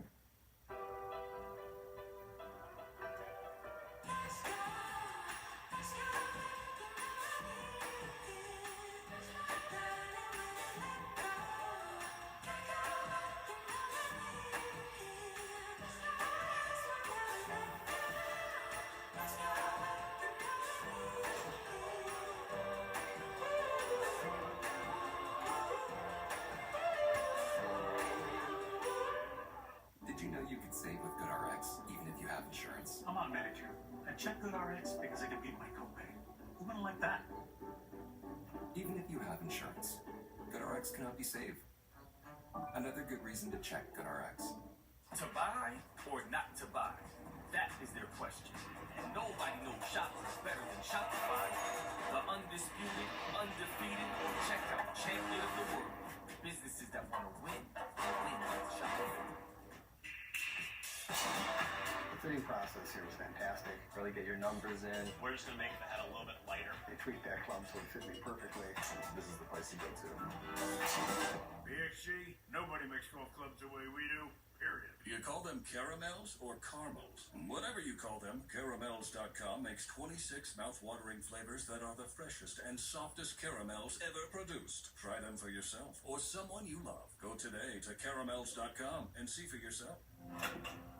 You on guard today? Oh, nah. They just got Simply Safe. It protects the whole home, inside and out. Stop. This is Simply Safe. Whoa! That was impressive. There's no safe like Simply Safe. Your record label is taking off, but so is your sound engineer. You need to hire. I need Indeed. Indeed you do. Our advanced matching helps find talented candidates, so you can connect with them fast. Visit Indeed.com/hire. Top 10 teams make their playoff push. First, the undefeated Hurricanes take on the Yellow Jackets. Then, unbeaten BYU faces their rival Utah. Saturday at noon at 10:15 p.m. Eastern on ESPN. Hey, we're back on College Football Countdown. Let's check out today's Fan Zone, brought to you by Coke Zero Sugar. You know, the fans last night, if you were watching action, in both locations had to sit through a ton of rain. Weather conditions, giddy up. Look pretty darn good. Once again, we'll get you to NIU Western Michigan at the bottom of the hour. Those fans ready to go. Big Ten standings look like this. I think many people thought Oregon might be there. Indiana wasn't even ranked until week number 6, and they have become the story of the season. More on the Hoosiers in a second. But Penn State sitting there at 4-1 with that one defeat coming last week against Ohio State. And then on the way back from the tunnel, James Franklin, their head coach, getting into it with the fan. This has been one of the most frustrated fan bases for some time, not because they're struggling, but because they simply don't feel they are meeting the expectations that have been put upon the program. We're back inside college football countdown. James Franklin was clear. He said it after the game. There are 90-something% of fan bases in America that would love to have the success we've had. I don't think that message is resonating with Penn State's fans. Well, correct, and because that success isn't against the top teams. I mean, you think about the echelon and the tier that Penn State has gotten to. It's one of the best teams in college football, but they always seem to be right below the Ohio States and Michigans of the world. That's why with this 12-team playoff, there was this idea that, man, Penn State will finally have a chance not only to make the dance, but to win in the dance. But then last week versus Ohio State, for me, it was just a few plays that stood out, whether it's that goal line stand where Penn State couldn't get in, or even more so, there was a play that Penn State ran, essentially a throwback play. Ohio State covered it to perfection. And then Ohio State ran the same play and scored a touchdown. So these little things, little issues, right? Having a new offensive coordinator if you're Penn State, still the same result. That's part of where the frustration comes for the Penn State fan base. All right, this is that first and goal at the 3, goal line stand by Ohio State that was really the difference in the game. And they ran the ball 3 times up the middle. And then on 4th down, they don't throw it to their 6'6", 260-pound tight end, who's a matchup advantage down there.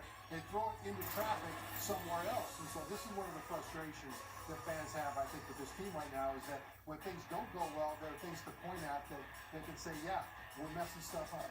And as you see, the playoff era began in 2014, so we'll use that as the marker here for Penn State. When they play teams with a number next to their name, they tend to really struggle against everybody else. They've been as good as everybody else. On the other side, though, there is a team whose fan base is probably as elated as Penn State is disappointed, and that is Indiana, who is off to the best start, guys, in school history. Well, and that start is all led by their head coach, Curt Cignetti, who's won everywhere he's been. He was a coordinator at Alabama from 2007 to 2010.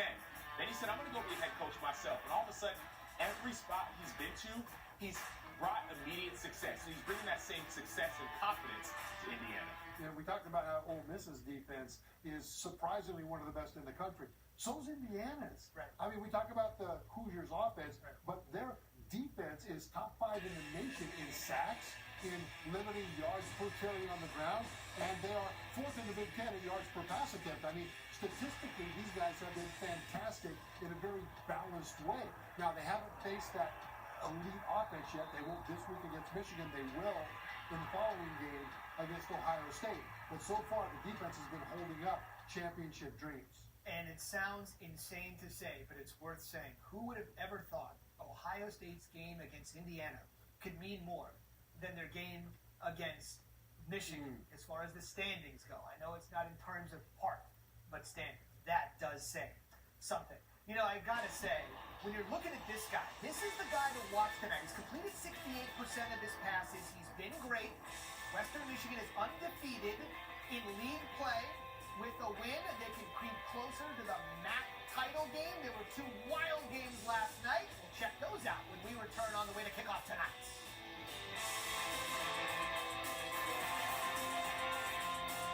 Why is Navage trusted by millions? Before Navage, I was not living my best life because I could not breathe.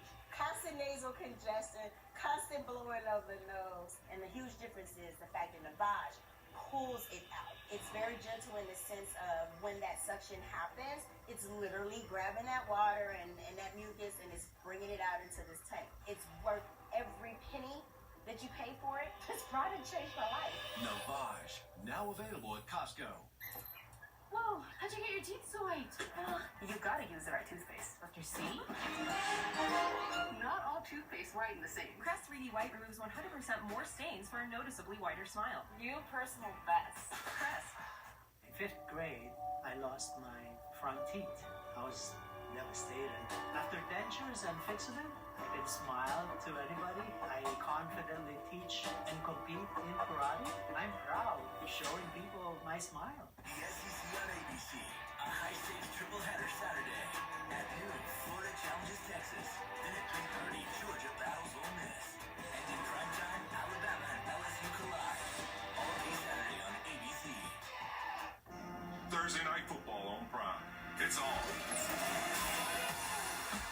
Relax bunch of fun. This week, Cincinnati heads to Baltimore as Thursday night football is all Bengals Raiders at 7 p.m. Eastern, only on Prime.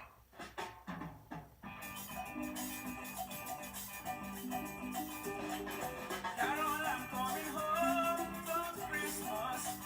I'm gonna give you all the love you want.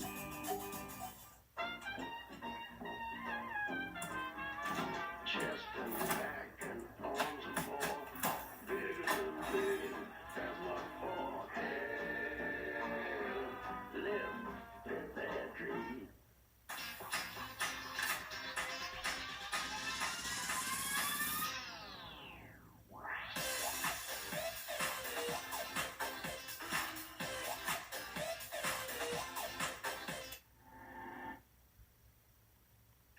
Hey, we're back. Midweek action actually started on Tuesday.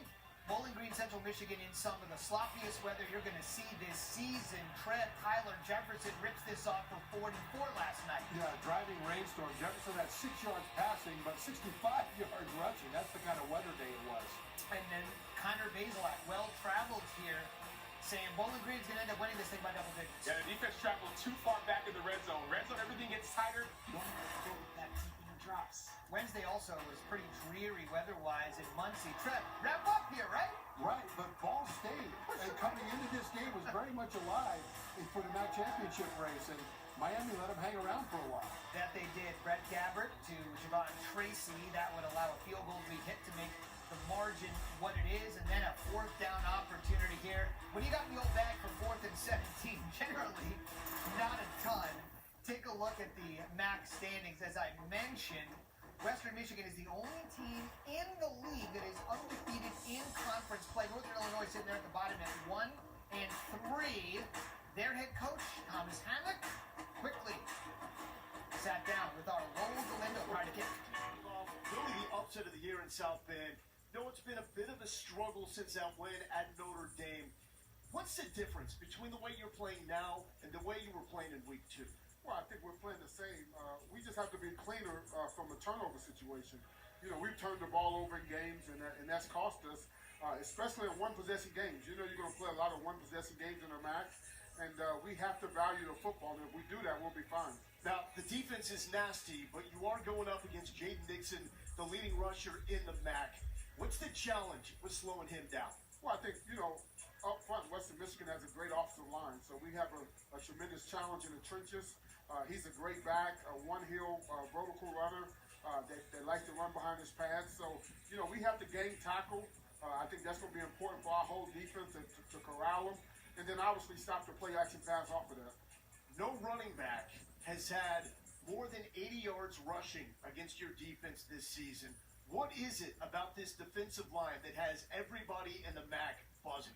Well, I think, you know, their theme on defense is one motion. And I think, you know, that's 11 guys working as one. And they do a great job on all 3 levels, working together, communicating, tackling together. And I think that makes us what we are on defense. Coach, we appreciate it. And beautiful weather from action tonight. No wind, no rain. You can't beat it. Thanks, Coach. Really do appreciate you. Go Huskies. All right. Good luck tonight. I got a sneaking suspicion Coach was watching the segment. We just showed all that rain here. Best chance to reach the CFP. I think in week 2, Northern Illinois thought they might have a chance. Things have changed. Boise is the overwhelming favorite. They're number 12 according to the committee. But guys, sneaking in there at the 25 position is undefeated Army. The Army has not been down all season long. They've led in every single game. Bryson Day didn't play last week. They're hoping to have him back. And oh, by the way, Army has a date with Notre Dame on November 23rd, which will not only boost that strength of schedule, but also get their ranking extremely higher for a chance to surpass Boise State. Keep in mind that Boise State had that close loss to Oregon.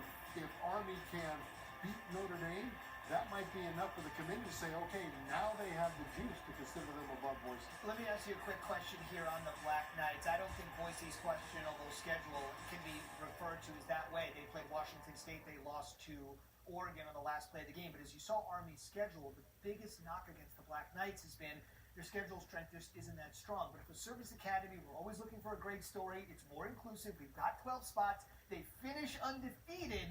could the schedule still be held against them with Boise probably having played better competition? Absolutely, because it's not about a great story for the committee. It's about the best teams. And so stories are great, but it's all about, okay, who have you played and how have you played when you played against them? Have you won? Have you lost? Was it a close loss? Was it a close win? And so Army has a chance with a big-time win against Notre Dame if they get it to show that, hey, though our strength of schedule isn't that great, we beat a team that beat A&M, right? They could put that on their schedule. But it still may not be enough for teams like Boise, who not only has a Heisman Trophy contender, but also one of the best defenses when it comes to sacking quarterbacks and a team that's playing complementary football. Now, speaking of the Broncos and a guy that's a Heisman candidate, I think Sam was referring to Bryson Daly and Trev, I think, Ashton Jeanty. What do they say about him? Every time he touches it, it's either a first down or a touchdown. Now he's got to leap over guys backwards like Saquon Barkley did for the Eagles. That was something else. You got to think about with Ashton Jeanty, he was relatively held in check the last couple of weeks, but he has been incredible. He's not the only guy when it comes to the Heisman, though. Right now, really everybody is talking about Travis Hunter. After coming back, he had a shoulder injury, caught 153 yards receiving against Cincinnati, and he continues to play a two-way marble. He was on game day last week. He spent the off week talking about himself, pumping up his Heisman odds. Well, he's the best player in college football, and he does it on both sides of the ball. He leads Colorado in yards receiving. He has 8 touchdowns, leads them in receiving touchdowns as well. Then on the defensive side of the ball, he's a shutdown, lockdown corner. So what more can Travis Hunter do? I'm not sure.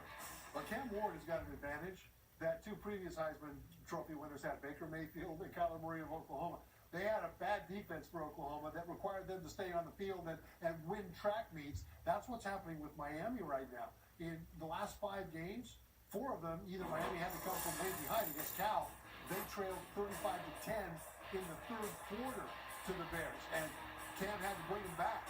Same thing happened against Virginia Tech. Same thing happened against Duke.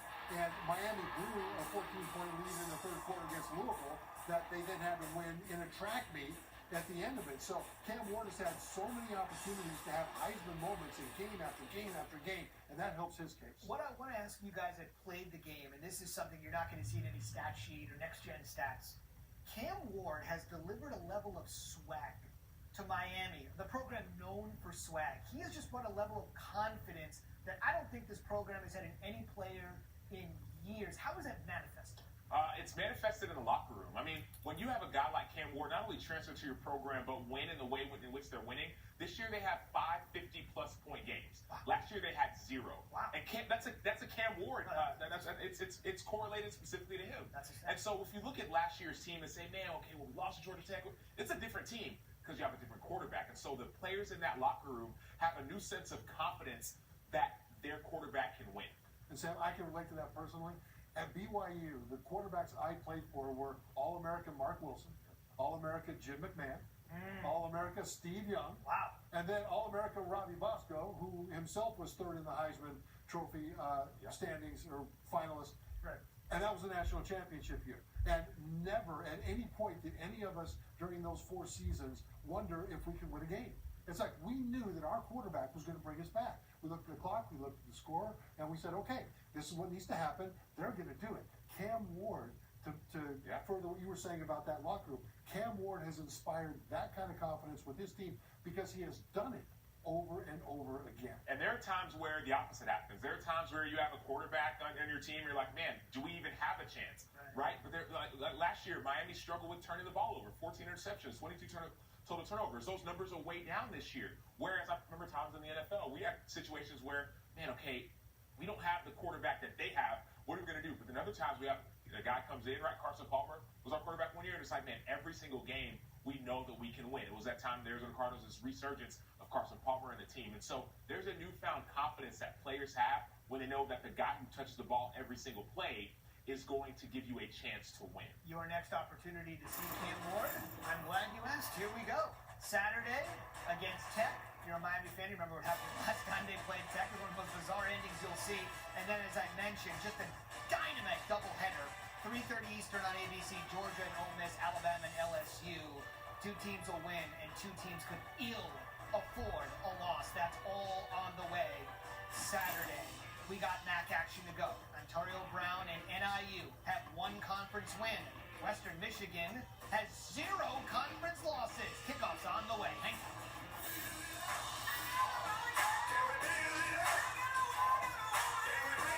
Papa John's and Shaq-a-Roni is back. It's our extra biggie, ultra bony, super pepperoni pizza. The biggest of the big, with more cheese, more pepperoni, and more Shaq. Get the Shaq-a-Roni for $12.99.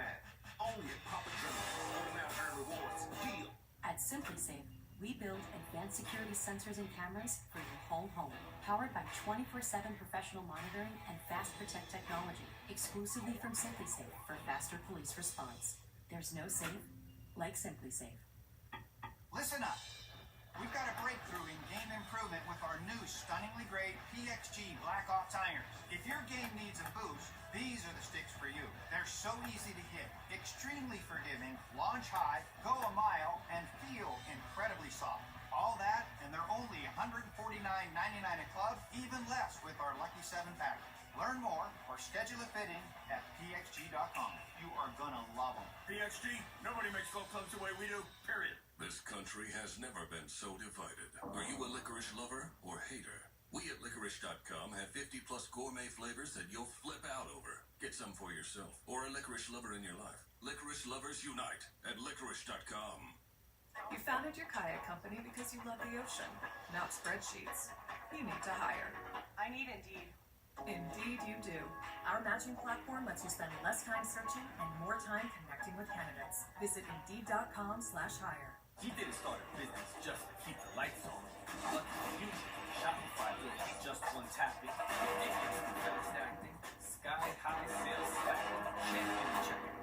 Businesses that want to win with Shopify. Vicks VapoStick provides soothing, non-medicated Vicks vapors. Easy to apply for the whole family. Vicks VapoStick. And try new Vapo Shower Max for steamy Vicks vapors. Four iconic football wins, 2 off the season with fresh faces and new hope.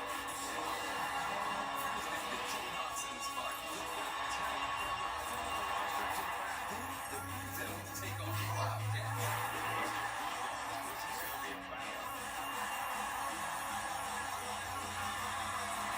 The State Farm Champions Classic. Kansas, Michigan State at 6:30. And Kentucky Duke Tuesday on ESPN.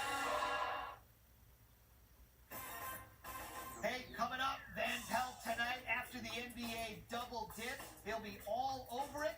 What's wrong with the Bucks? Out of the season a little bit slow.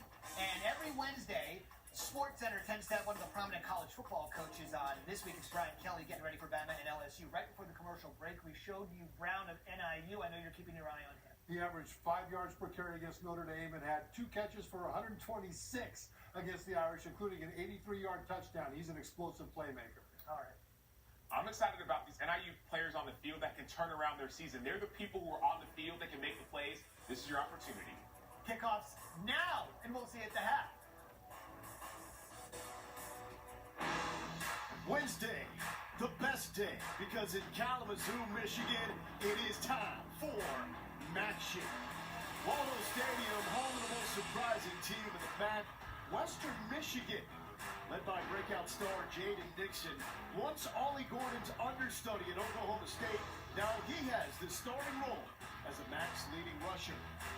But don't forget about the early season darlings of college football, Northern Illinois. Cade Hobbleman anchors the Huskies defense that has not allowed a 100-yard rusher this season.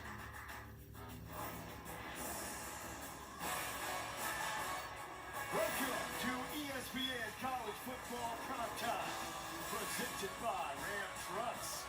Tonight, Western Michigan tries to stay undefeated in conference play, while Northern Illinois tries to rediscover their early season magic. About that magic, really feels like an eternity ago when Cannon Woodard nailed this 35-yarder with 30 seconds left against Notre Dame. And shortly after, Hollerman blocked his second field goal of the game to seal the biggest upset in the history of the MAC with a win in South Bend. Since then, however, a lot of heartbreak from the Huskies, dropping 4 of 6 and essentially eliminated the MAC race, while Western Michigan is 4-0 to lead the conference. With that, hello and welcome to Kalamazoo. I'm Lowell Galindo with my guy, Fozzie Whitaker. I mean, we're fired up from action, right?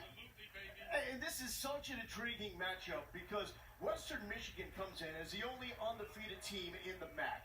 The Huskies from Northern Illinois are pretty much out of it, yet they are favored by ESPN Bet and ESPN Analytics. We talked with their head coach, Thomas Hammock. He told us he feels like his team is playing just as sharp and as focused as they were against Notre Dame, but Fozzie, they're just not getting the wins. Yeah, ultimately they have to harness what they did in South Bend again tonight.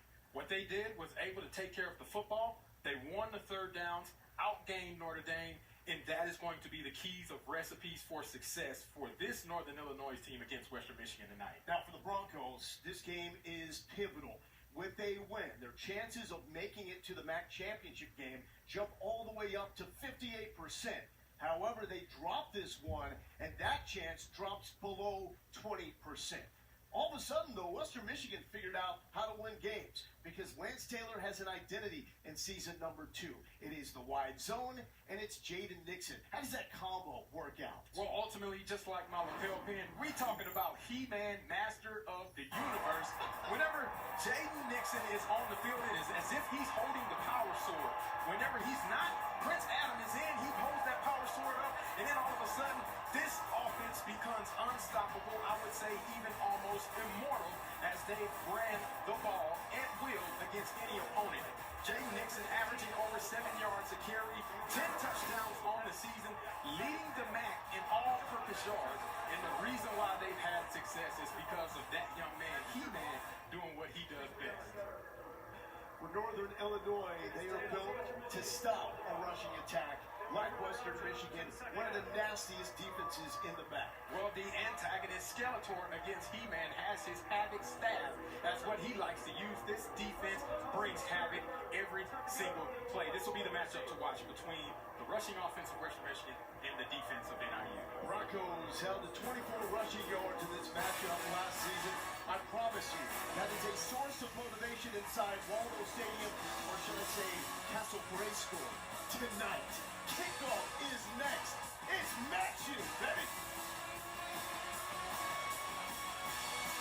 When you order Domino's online, we'll give you a free pizza to use for a future pizza emergency.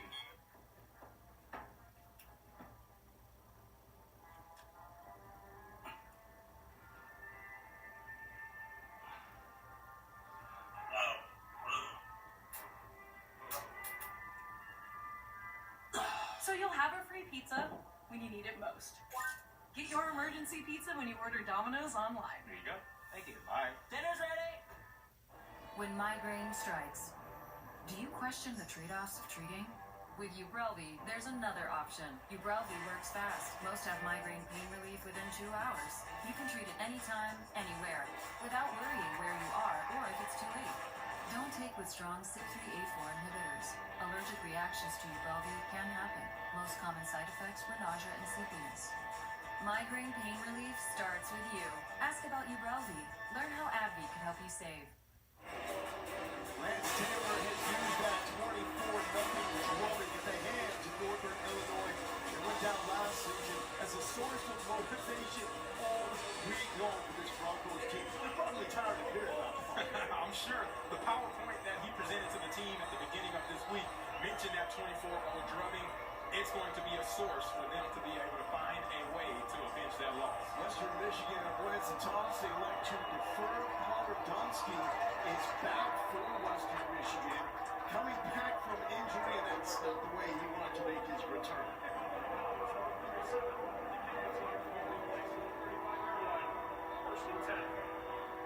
Huskies will start with the football first. Offense is tough to figure out. Second most yards in the MAC. Best on third down. They simply don't score. Here's a score. Ethan Hampton is back in the starting lineup. He's coming back from an injury.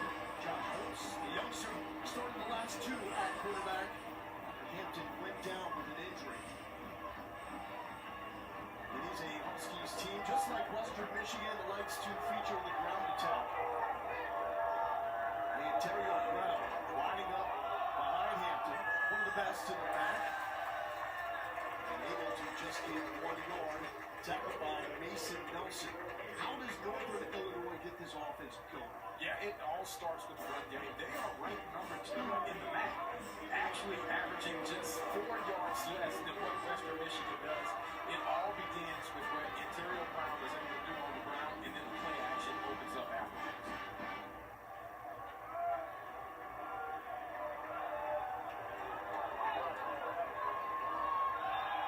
Ethan Hampton to throw. They took it and run instead, staying up and taking on the contact. Tate Halleck, second leading tackler. The Broncos defense drops him. It's a good job using the play action. But where Ethan Hampton can take this game to the next level, keeping his eyes downfield. Trayvon Rudolph actually came open late on the wheel. Give him an opportunity to make a big play. Third down.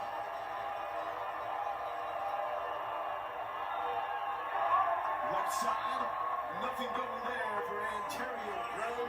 Mason Nelson, Corey Walker, really the core of the interior defensive front of the Broncos, coming up for the stop.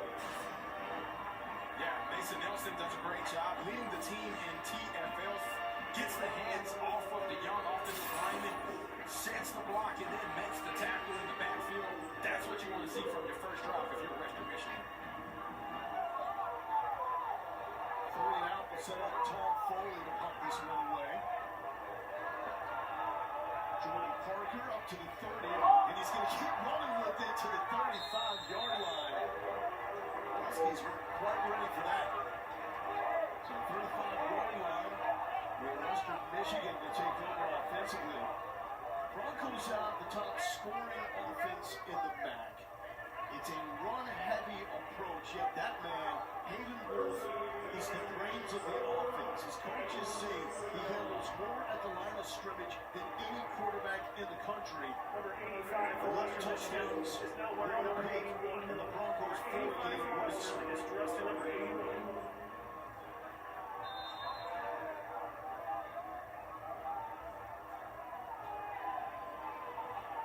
Jaden Nixon, the leading rusher in the MAC. Will get the start. Wolf will throw until he is engulfed with that interior rush. And it is Devontae O'Malley. He was a National Defensive Player of the Week when he did that to Notre Dame and South Bend. Yeah, ultimately, you see some miscommunication between the running back and Hayden Wolf. And then you just stand back there. This NIU defense is way too experienced and explosive as they are able to get a sack on the very first defensive snap. That's Cade Holloway that is Down down. for an injured defensive player. 12 minutes and 57 seconds. Auburn left his left shoe out on the turf, flipping off.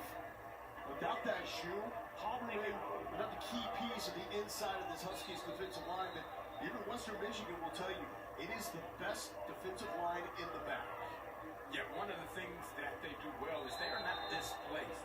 And whenever you don't create displacement, and they are able to cause havoc by rushing upfield, it gives the opposing offense fits all night long. Jalen Buckley now checks in at running back. He was a 1,000-yard rusher last season for the Broncos. Swing pass to him. And he's got blockers out front. Shakes through 2 tackles.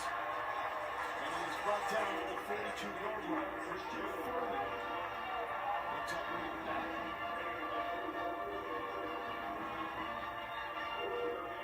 Western Michigan on the category as they lead the back end. Scoring total offense and rushing.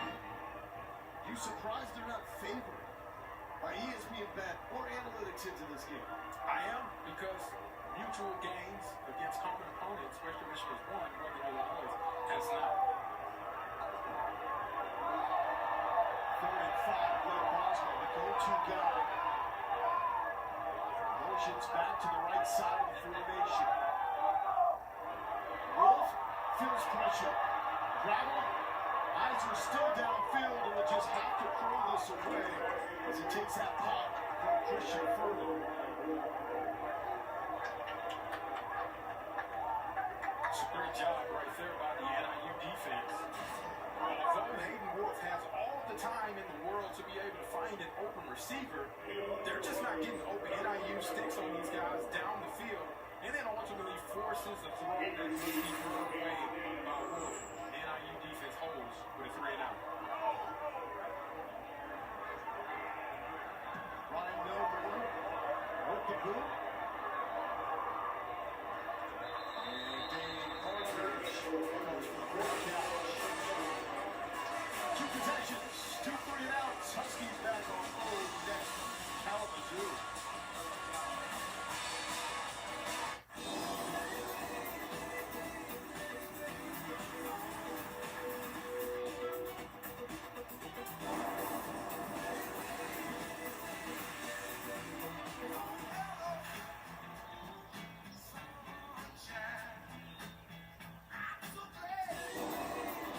There's no such thing as bad weather. In the all-new Nissan Kicks with intelligent all-wheel drive. You've earned this, so hold it up higher.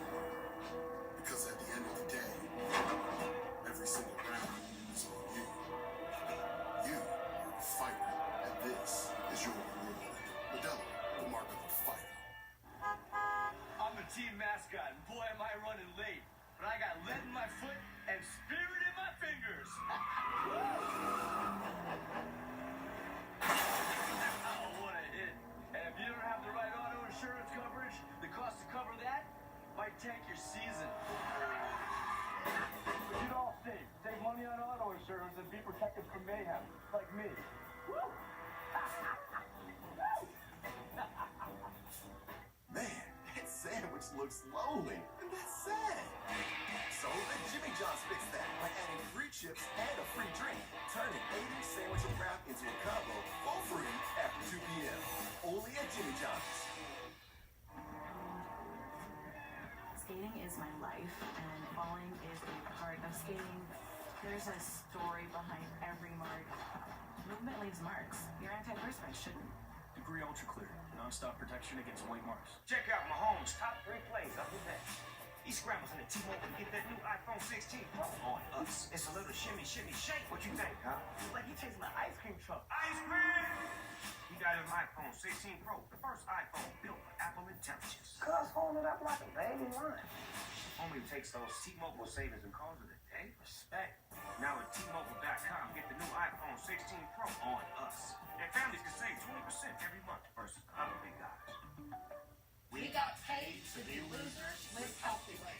I've been overweight for most of my life. We both lacked motivation. That's one of the things that I love about it is that it is too good to be true, but it's real. Get paid to get healthy at healthywager.com. Monday Night Football in Hollywood? It's getting glamorous.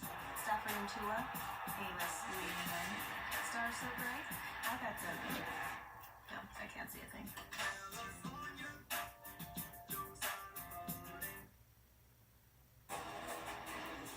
ESPN's College Football Primetime is presented by Ram Trucks, built to serve.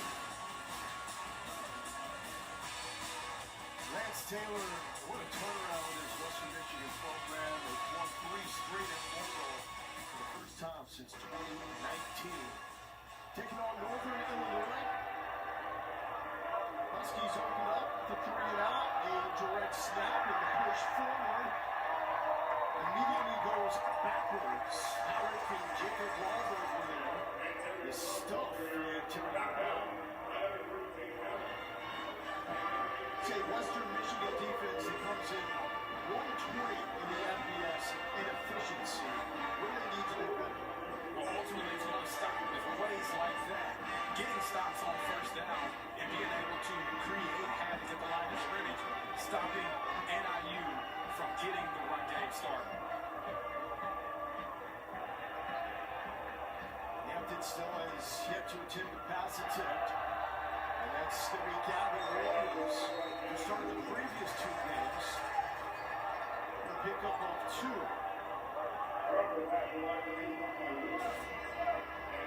And look, as this Northern Illinois defense gets more, offense gets more comfortable, the misdirection begins to open up, but they love to feature zone. And whenever they feature that zone, eventually it begins to wear down the defensive line.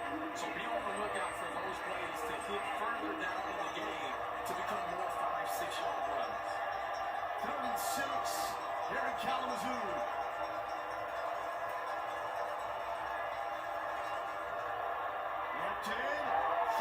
the hands of George Demopoulos.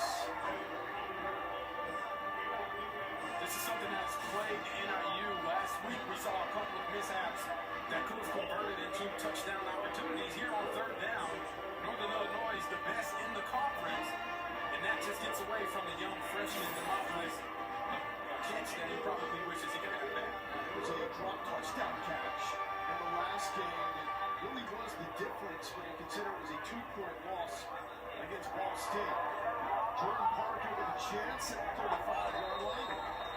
That's what on the spot for the second drive for Hayden Wolf in Western Michigan. Still no score on as good of a night as you were going to get for matching season here in Michigan. This is a payday bar with tons of peanuts and caramel that get the job done. So you can think of it as a tool to hammer your hunger, cut your appetite in half, and demolish your urge for peanuts. Payday. Get to it. Also try chocolatey payday. Your parents have given you some amazing gifts. Celebrate the ones you inherited with Ancestry DNA.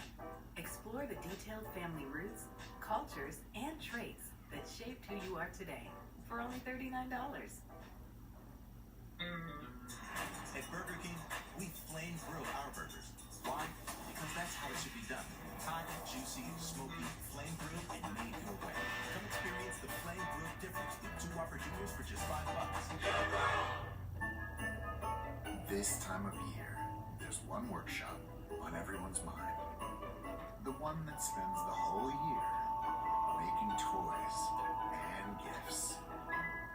The Home Depot Kids Workshop, teaching those who will one day build their own homes and communities that doing is a gift you can share with everyone.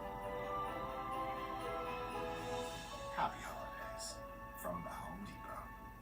Another So-So pizza from So-So's Pizza. But wait, there's Marco's! Our new triple pepperoni Magnifico pizza is stacked with classic, crispy cupped, and new bold shredded pepperoni. It's triple the flavor, and only at Marco's. Just $11.99. I have a surprise for you. Oh, yes, please. Feast your eyes on this. That's sexy. Feels so new. I want to feel this feeling again and again. Can I hold it? How bad do you want to hold it? Not in a bag, but pretty please. Don't. Go ahead. Press a button. Oh, it's glowing. Apple Intelligence. We should do this more often. Agreed. Rekindle the feeling of love with the new iPhone 16 Pro Max. And feel it again and again with the latest iPhone every year with AT&T Next Up Anytime. Honey, I don't think the spray's working. It's okay, you got it. Just stick with it.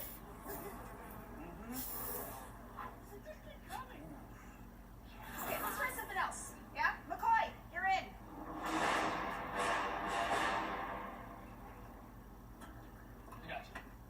If only there were backups in real life. There you go, Colt. But at least there's Progressive to protect your home and auto. Just off today. It's only one nest. Who are the other wasps? From the kids' club. It's not from the kids' club. Who are the Panthers going to play in the playoffs? The Saints! Yeah, that was too loud. Listen. Is that good? Yep.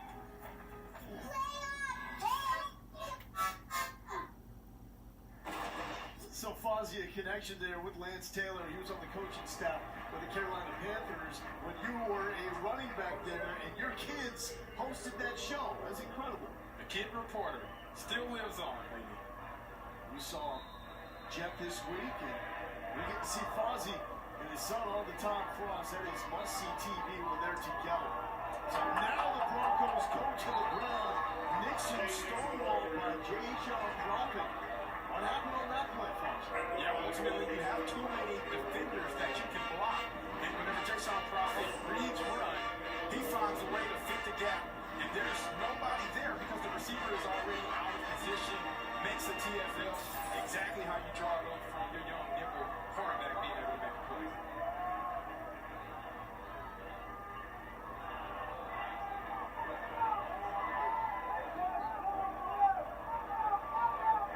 Carry for Nixon, left side, finds a crease. Nixon showing that track speed, and he has found pay dirt. 66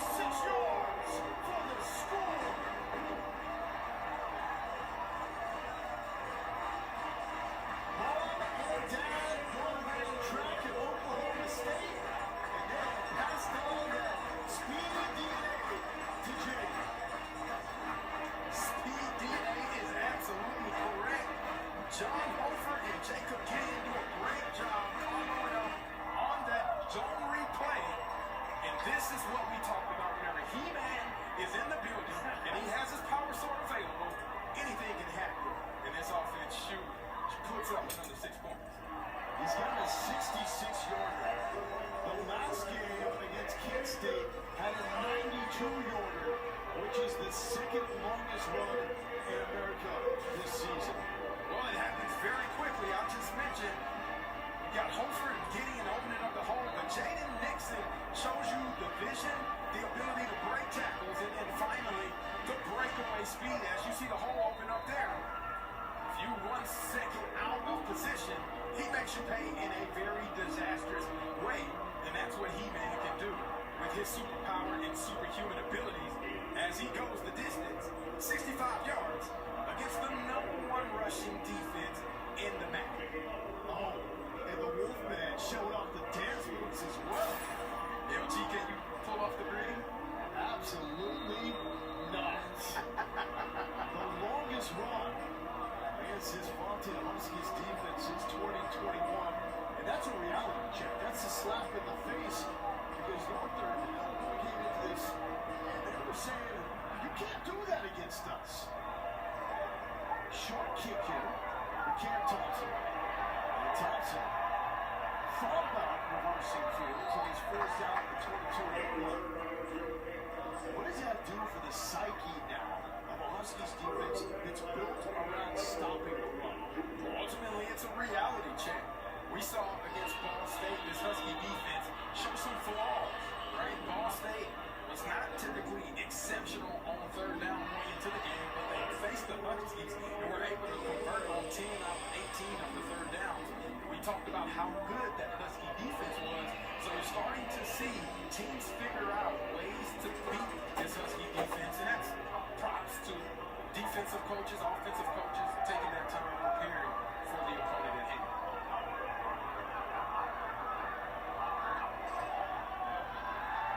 Empty throw.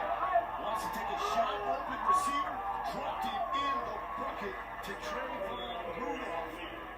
Now 13 catches in the last 3 games. Fifth-year senior starting to break out. In the play action, this is what it does whenever you're able to run the ball effectively and you don't have pressure. Ethan Hampton steps into the pocket and delivers a beautiful strike to Trayvon Rudolph, and that's where this team is extremely dangerous off of the play action. Whenever Hampton has time, he delivers a great ball.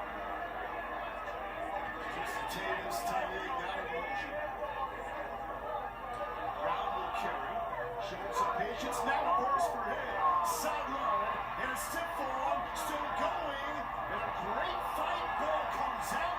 Broncos say they have it. Bilal Cohen recovers it. And this has been the story of this tough stretch since beating Notre Dame. Untimely turnovers for the Huskies. Yeah, we talked about the keys for success for Northern Illinois, and it starts with making sure you got to make sure you take care of the football. But more importantly, Ontario Brown goes down with an injury as he got rolled up on that tackle, and that's something that's even more important. The health of this young man. Taking care of the football obviously is a major priority, but having him on the football field healthy is the most important thing, especially where this offense wants to go. And he's working back from an injury. He was hurt against UMass, missed the game against Bowling Green. He was limited against Toledo, so still just trying to get back healthy. Obviously a cause for concern as Ontario Brown comes into this game number 9 among all active rushers in career yards. He is a force. We can take a closer look on the replay here to see what happened. You see Brown fighting for the extra yardage. As he gets tackled, brought down, he seems to have gotten rolled up on. And then Kone is the benefactor, the beneficiary, as the ball comes out right at the end. Unfortunate timing as you get an explosive play by your run game after Western Michigan breaks the game wide open. How about this effort, though? Kone was a victim of the blow-by, but stays in the play to bust it downfield.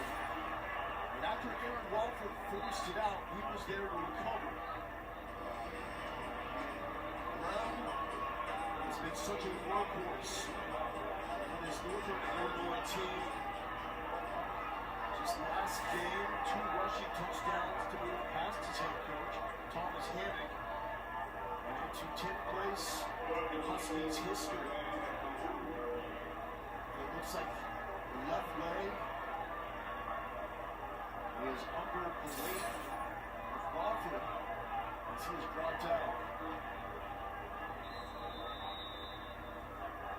Brown is being checked out. So concern for his head coach, Thomas Hammock. They need a spark from the defense. And in a rarity, it is Hayden Wolf with the carry. The reason why the Broncos like this wide zone attack is Wolf doesn't have to do a lot of balance. Yeah, ultimately you have to be sound on the defensive side of the ball. You got to cover all 8 gaps.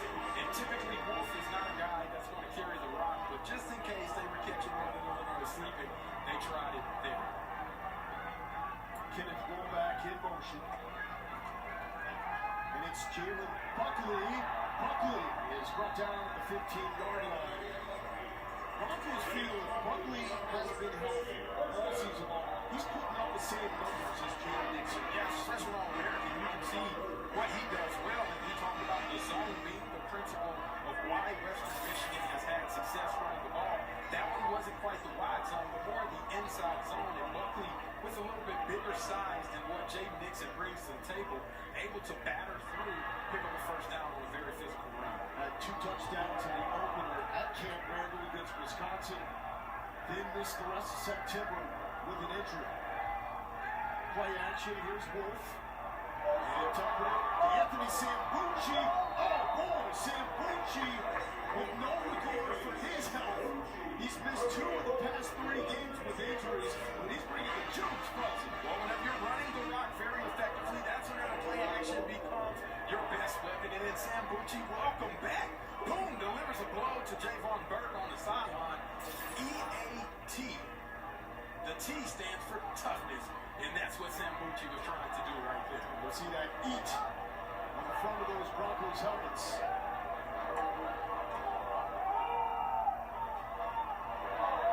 Left side, Jalen Buckley is the tougher runner of the 2 between him and Nixon. So, Boy, you asked earlier about how this affects the opposing team whenever you're able to run the ball effectively, especially whenever Northern Illinois has been doing this so well. It begins to wear on you in your psyche. You come into it with the game plan, we want to stuff it, and then whenever you get punched in the mouth, you're like, oh, we got to find a way to stuff it rather than being there. Nixon back in the game. Nixon with the carry. It's not 66 yards, but he does pick up the first down. The first down and the eat mentality that we talked about, something that they live by. You see it right on the front of the helmet. EAT. You got effort, you got attitude, you got toughness, but there's one more added in there that Coach Taylor talked about. It's discipline. And the D is silent like Django.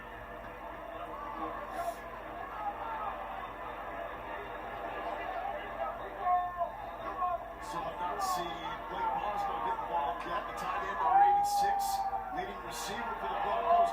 Let it rip, says Wolf, and just too far. That's Kenneth Womack. Hey, Wolf has an interesting delivery. He's a big guy, 6'5". His release is a low release for a big quarterback. Yeah, it's very interesting to see how that plays out. It's working very well and effectively for him. And again, the play action as Northern Illinois is tired of staying back. They bring some extra pressure, but this is going to be something to watch out for on max protection. How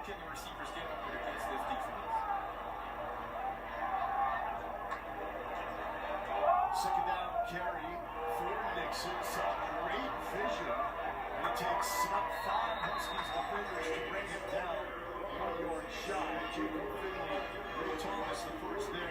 Great to culminate Ray Thomas for this Northern Illinois defense. He has been a stalwart, starting for most of the previous 4 seasons. Only his second game back from the injury this year. Yeah, and his story is unbelievable. The hard work and the effort that he's been able to put in to get back on the field, starting to feel a little bit like himself.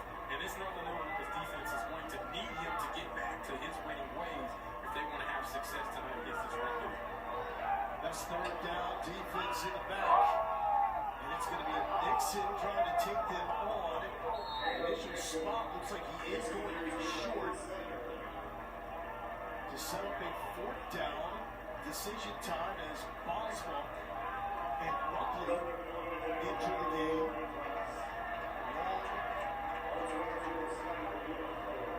With an extra time in.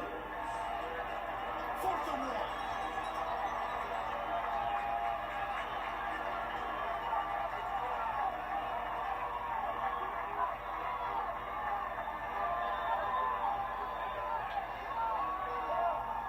Buckley with the carry, stutter step, but got the surge. That's going to be a 1st down. That's just an attitude mentality right there. Jacob Gideon, the senior, they love what he does at the center position. And then you get Jack Sherman being able to come down and Addison West, right tackle and right guard, getting a push at the line of scrimmage. That was an attitude play on 4th and 1 against the best defense in the MAC.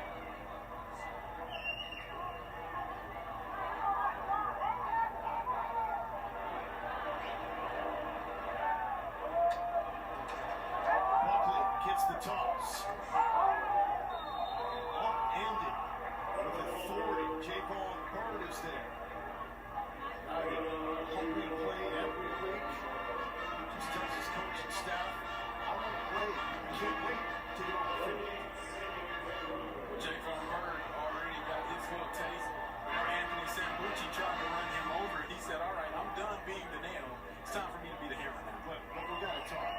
We've noticed his style. Yeah. A lot of guys, some guys have 2, they don't wear them. He's got 1, but it's in his helmet, not in his mouth. Swagger at a whole nother level. Zahir Abdul-Salam, the second leading rusher, checks in. Wolf will throw. He's got Bomack, but Bomack has Jay-Sean Prophet. Prophet, senior from Pompano Beach, Florida, makes the stop. On the Week 10 Monday Night Football matchup, as the Dolphins heading to LA to tackle the Rams at SoFi Stadium. 8 p.m. ESPN. ESPN reporters. 3rd and 8 time now for Western Michigan.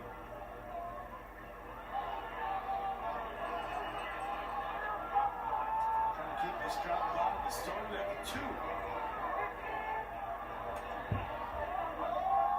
Oldie, Abdul-Salam with the carry. And he is tripped up by Skylar Gill Howard. That's a great job by Gil Howard.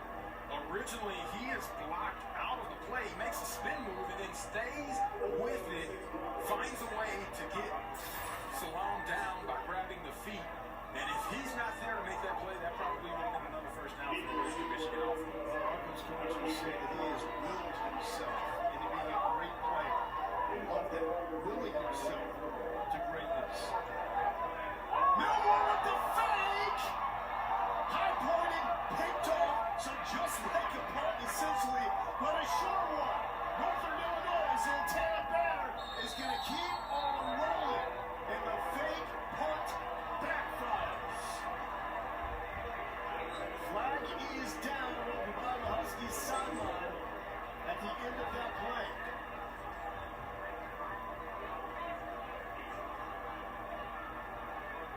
I think that's going to be a late hit. As Santana Banner was tackled on the sideline, clearly after he had stepped out of bounds. After the play was over, personal foul, late hit out of bounds, number 46 of the kicking team. That 15-yard penalty will be added to the end of the return. 1st and 10 in Northern Illinois. Timeout. What happened with the decision and execution, we'll get into that. But this is a huge swing of momentum for Northern Illinois. The as Santana Banner has a pump return / interception. Tech on 15, and Aussie's getting ready to pounce.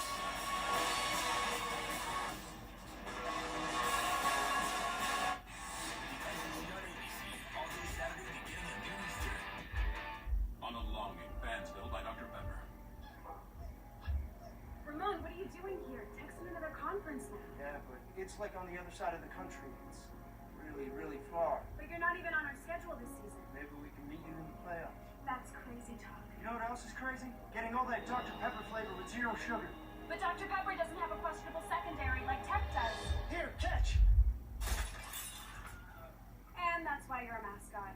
College football, it's a Pepper thing. It's big, it's back, and it's only $6. Get the big box y'all love today. And this holiday season, you can order a Cajun-style turkey at your local Popeyes. Say you're looking for the perfect present. Head to the perfect place. A place with gifts that light up a face as well as a room. Where it's easy to find the brands they'll love and the advice you trust. That place isn't a warehouse store. That place is your local Ace. Around the block, what you need in stock. With service so good it's guaranteed. This Christmas, get free assembly and delivery on your new grill at Ace. Ace is the place with the helpful hardware, folks. Liberty Mutual customized my car insurance, so I saved hundreds. With the money I saved, I thought I'd get a wax figure of myself. Cool, right? Look at the craftsmanship. I mean, they even got my nostrils right. It's just nice to know. Years after I'm gone, this guy won't be standing to test it. Ah! He's melting! Oh, jeez. No! Only pay for what you need. Liberty, liberty, liberty, liberty. No, it's better than one Papa John's pizza, two Papa John's pizza for only $6.99 each. Only at Papa John's, bundle 2 or more Papa Pairings menu items for $6.99 each.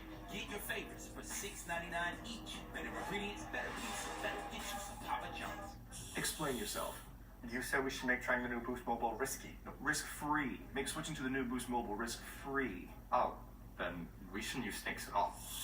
Ooh, we should just make a 30-day money-back guarantee. That way, switching from Verizon or AT&T is a no-brainer. People can try our brand new nationwide 5G network. No if, whatsoever. Look at this phone. It's so good.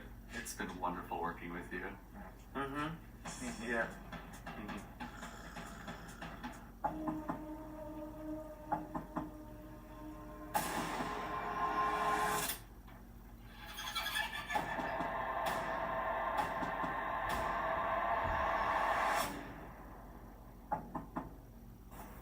I've got a joy, joy, joy, joy down in my heart. Deep down in my heart. It's down in my heart. I've got a joy, joy, joy, joy down in my heart. Down in my heart today. Welcome back to Kalamazoo, Michigan, where we just witnessed a fake punt go awry. Punting the ball from the plus 42, the defense is ready for it because typically that is fake territory. Defense stays out there. Santana Banner makes a big play and then ultimately puts one of the little boys in great field position. It's action, baby. Telly Johnson, the freshman, in at running back on his first carries of the career last week. Rolling forward before Tate Howard brings him down. I love Telly Johnson, 15 yards. Young freshman out of Georgia. Absolutely physical runner, 5'11", 205 pounds. Whenever he gets vertical, he is a beast to bring down. Only the 25th red zone drive for the Huskies all season. We only have 13 touchdowns. This has been the problematic part of the field. So why not some trickery? Trayvon Rudolph with the reverse, tries to get the edge, and is brought down at the 10-yard line. What made that work, Mike? Well, ultimately, the trickeration by the misdirection, but Brock Lemke, who's one of the unsung leaders on this football team, you see him lead blocking out in front. He gets one-on-one with the defender, and then he takes him all the way to the ground. We like to call that a pancake or a haystack, I might say, and that's what gives you an opportunity to win. He had a great block from Tilly Johnson's last run as well. That brings us to the end of the first quarter. It's action. Just went good order tonight in Kalamazoo. There's Kyle. And there it is, our triumphant 66-yard scamper from Dixon. Western Michigan with a 7-0 lead. The Huskies driving after that banner. INT.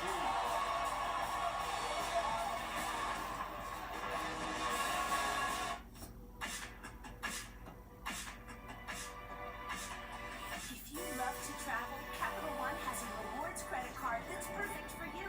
With Venture X, earn unlimited double miles on everything you buy and turn everyday purchases into extraordinary trips. And get access to over 1,300 airport lounges where you just check in and chill out. Open up a world of possibilities with Capital One. What's in your wallet?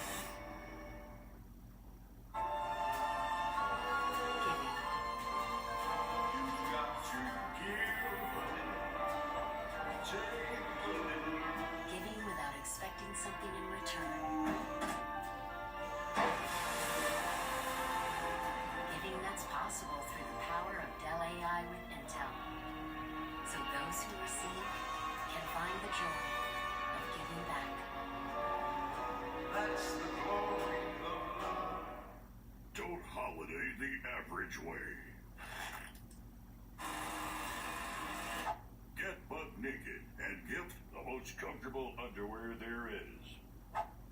Only at Duluth Trading.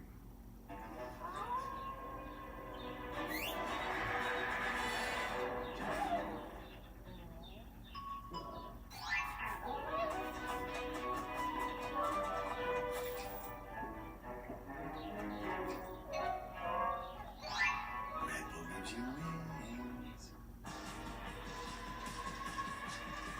New Red Bull Winter Edition. With the taste of iced vanilla berry. With and without sugar. Everyone knows good things come in threes, like our eat, drink, and play combo for just $19.99. Maybe the saying should be good things come in 1999s. Maybe not. The Dave & Buster's eat, drink, and play combo for just $19.99. Did you get the Duracell batteries? What's the matter? Batteries are all the same. Incorrect. Only Duracell is built different with Power Boost ingredients inside. Power Boost ingredients are a unique blend of nickel and lithium. No other batteries have them. Power Boost. At Domino's, we're all about cheesy. From our melty oven-baked pastas to our new 5-cheese mac and cheese. And for a limited time, Domino's Rewards members can try our new mac and cheese for half off points.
Windows, he was nice. Is that the first time you met him? Yeah. Yeah, but I only said hi to him once.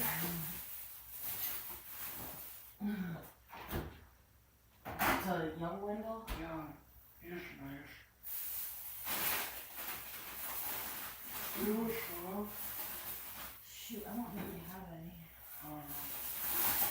Why don't you pour it in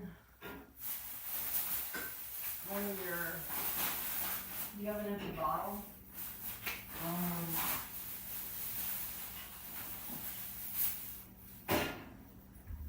I don't think so. I just wait till tomorrow. I never think so.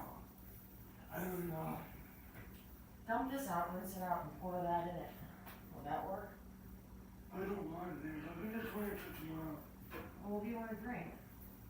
Well, you want water? I'm going to wash it.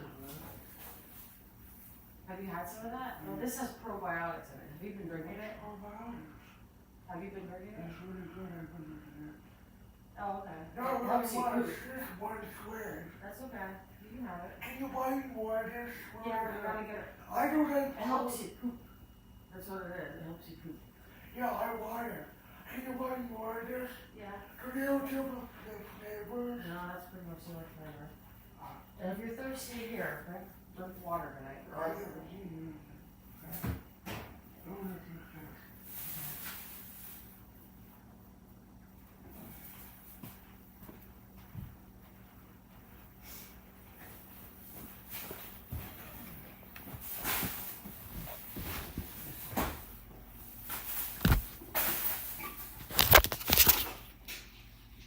Yeah, you need to take your pills too. Yeah. Oh, darn the TV show.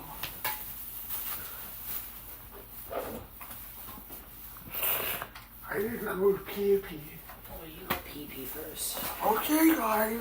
I'm going to pee-pee. Okay. Oh, God, that's so good.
Mm.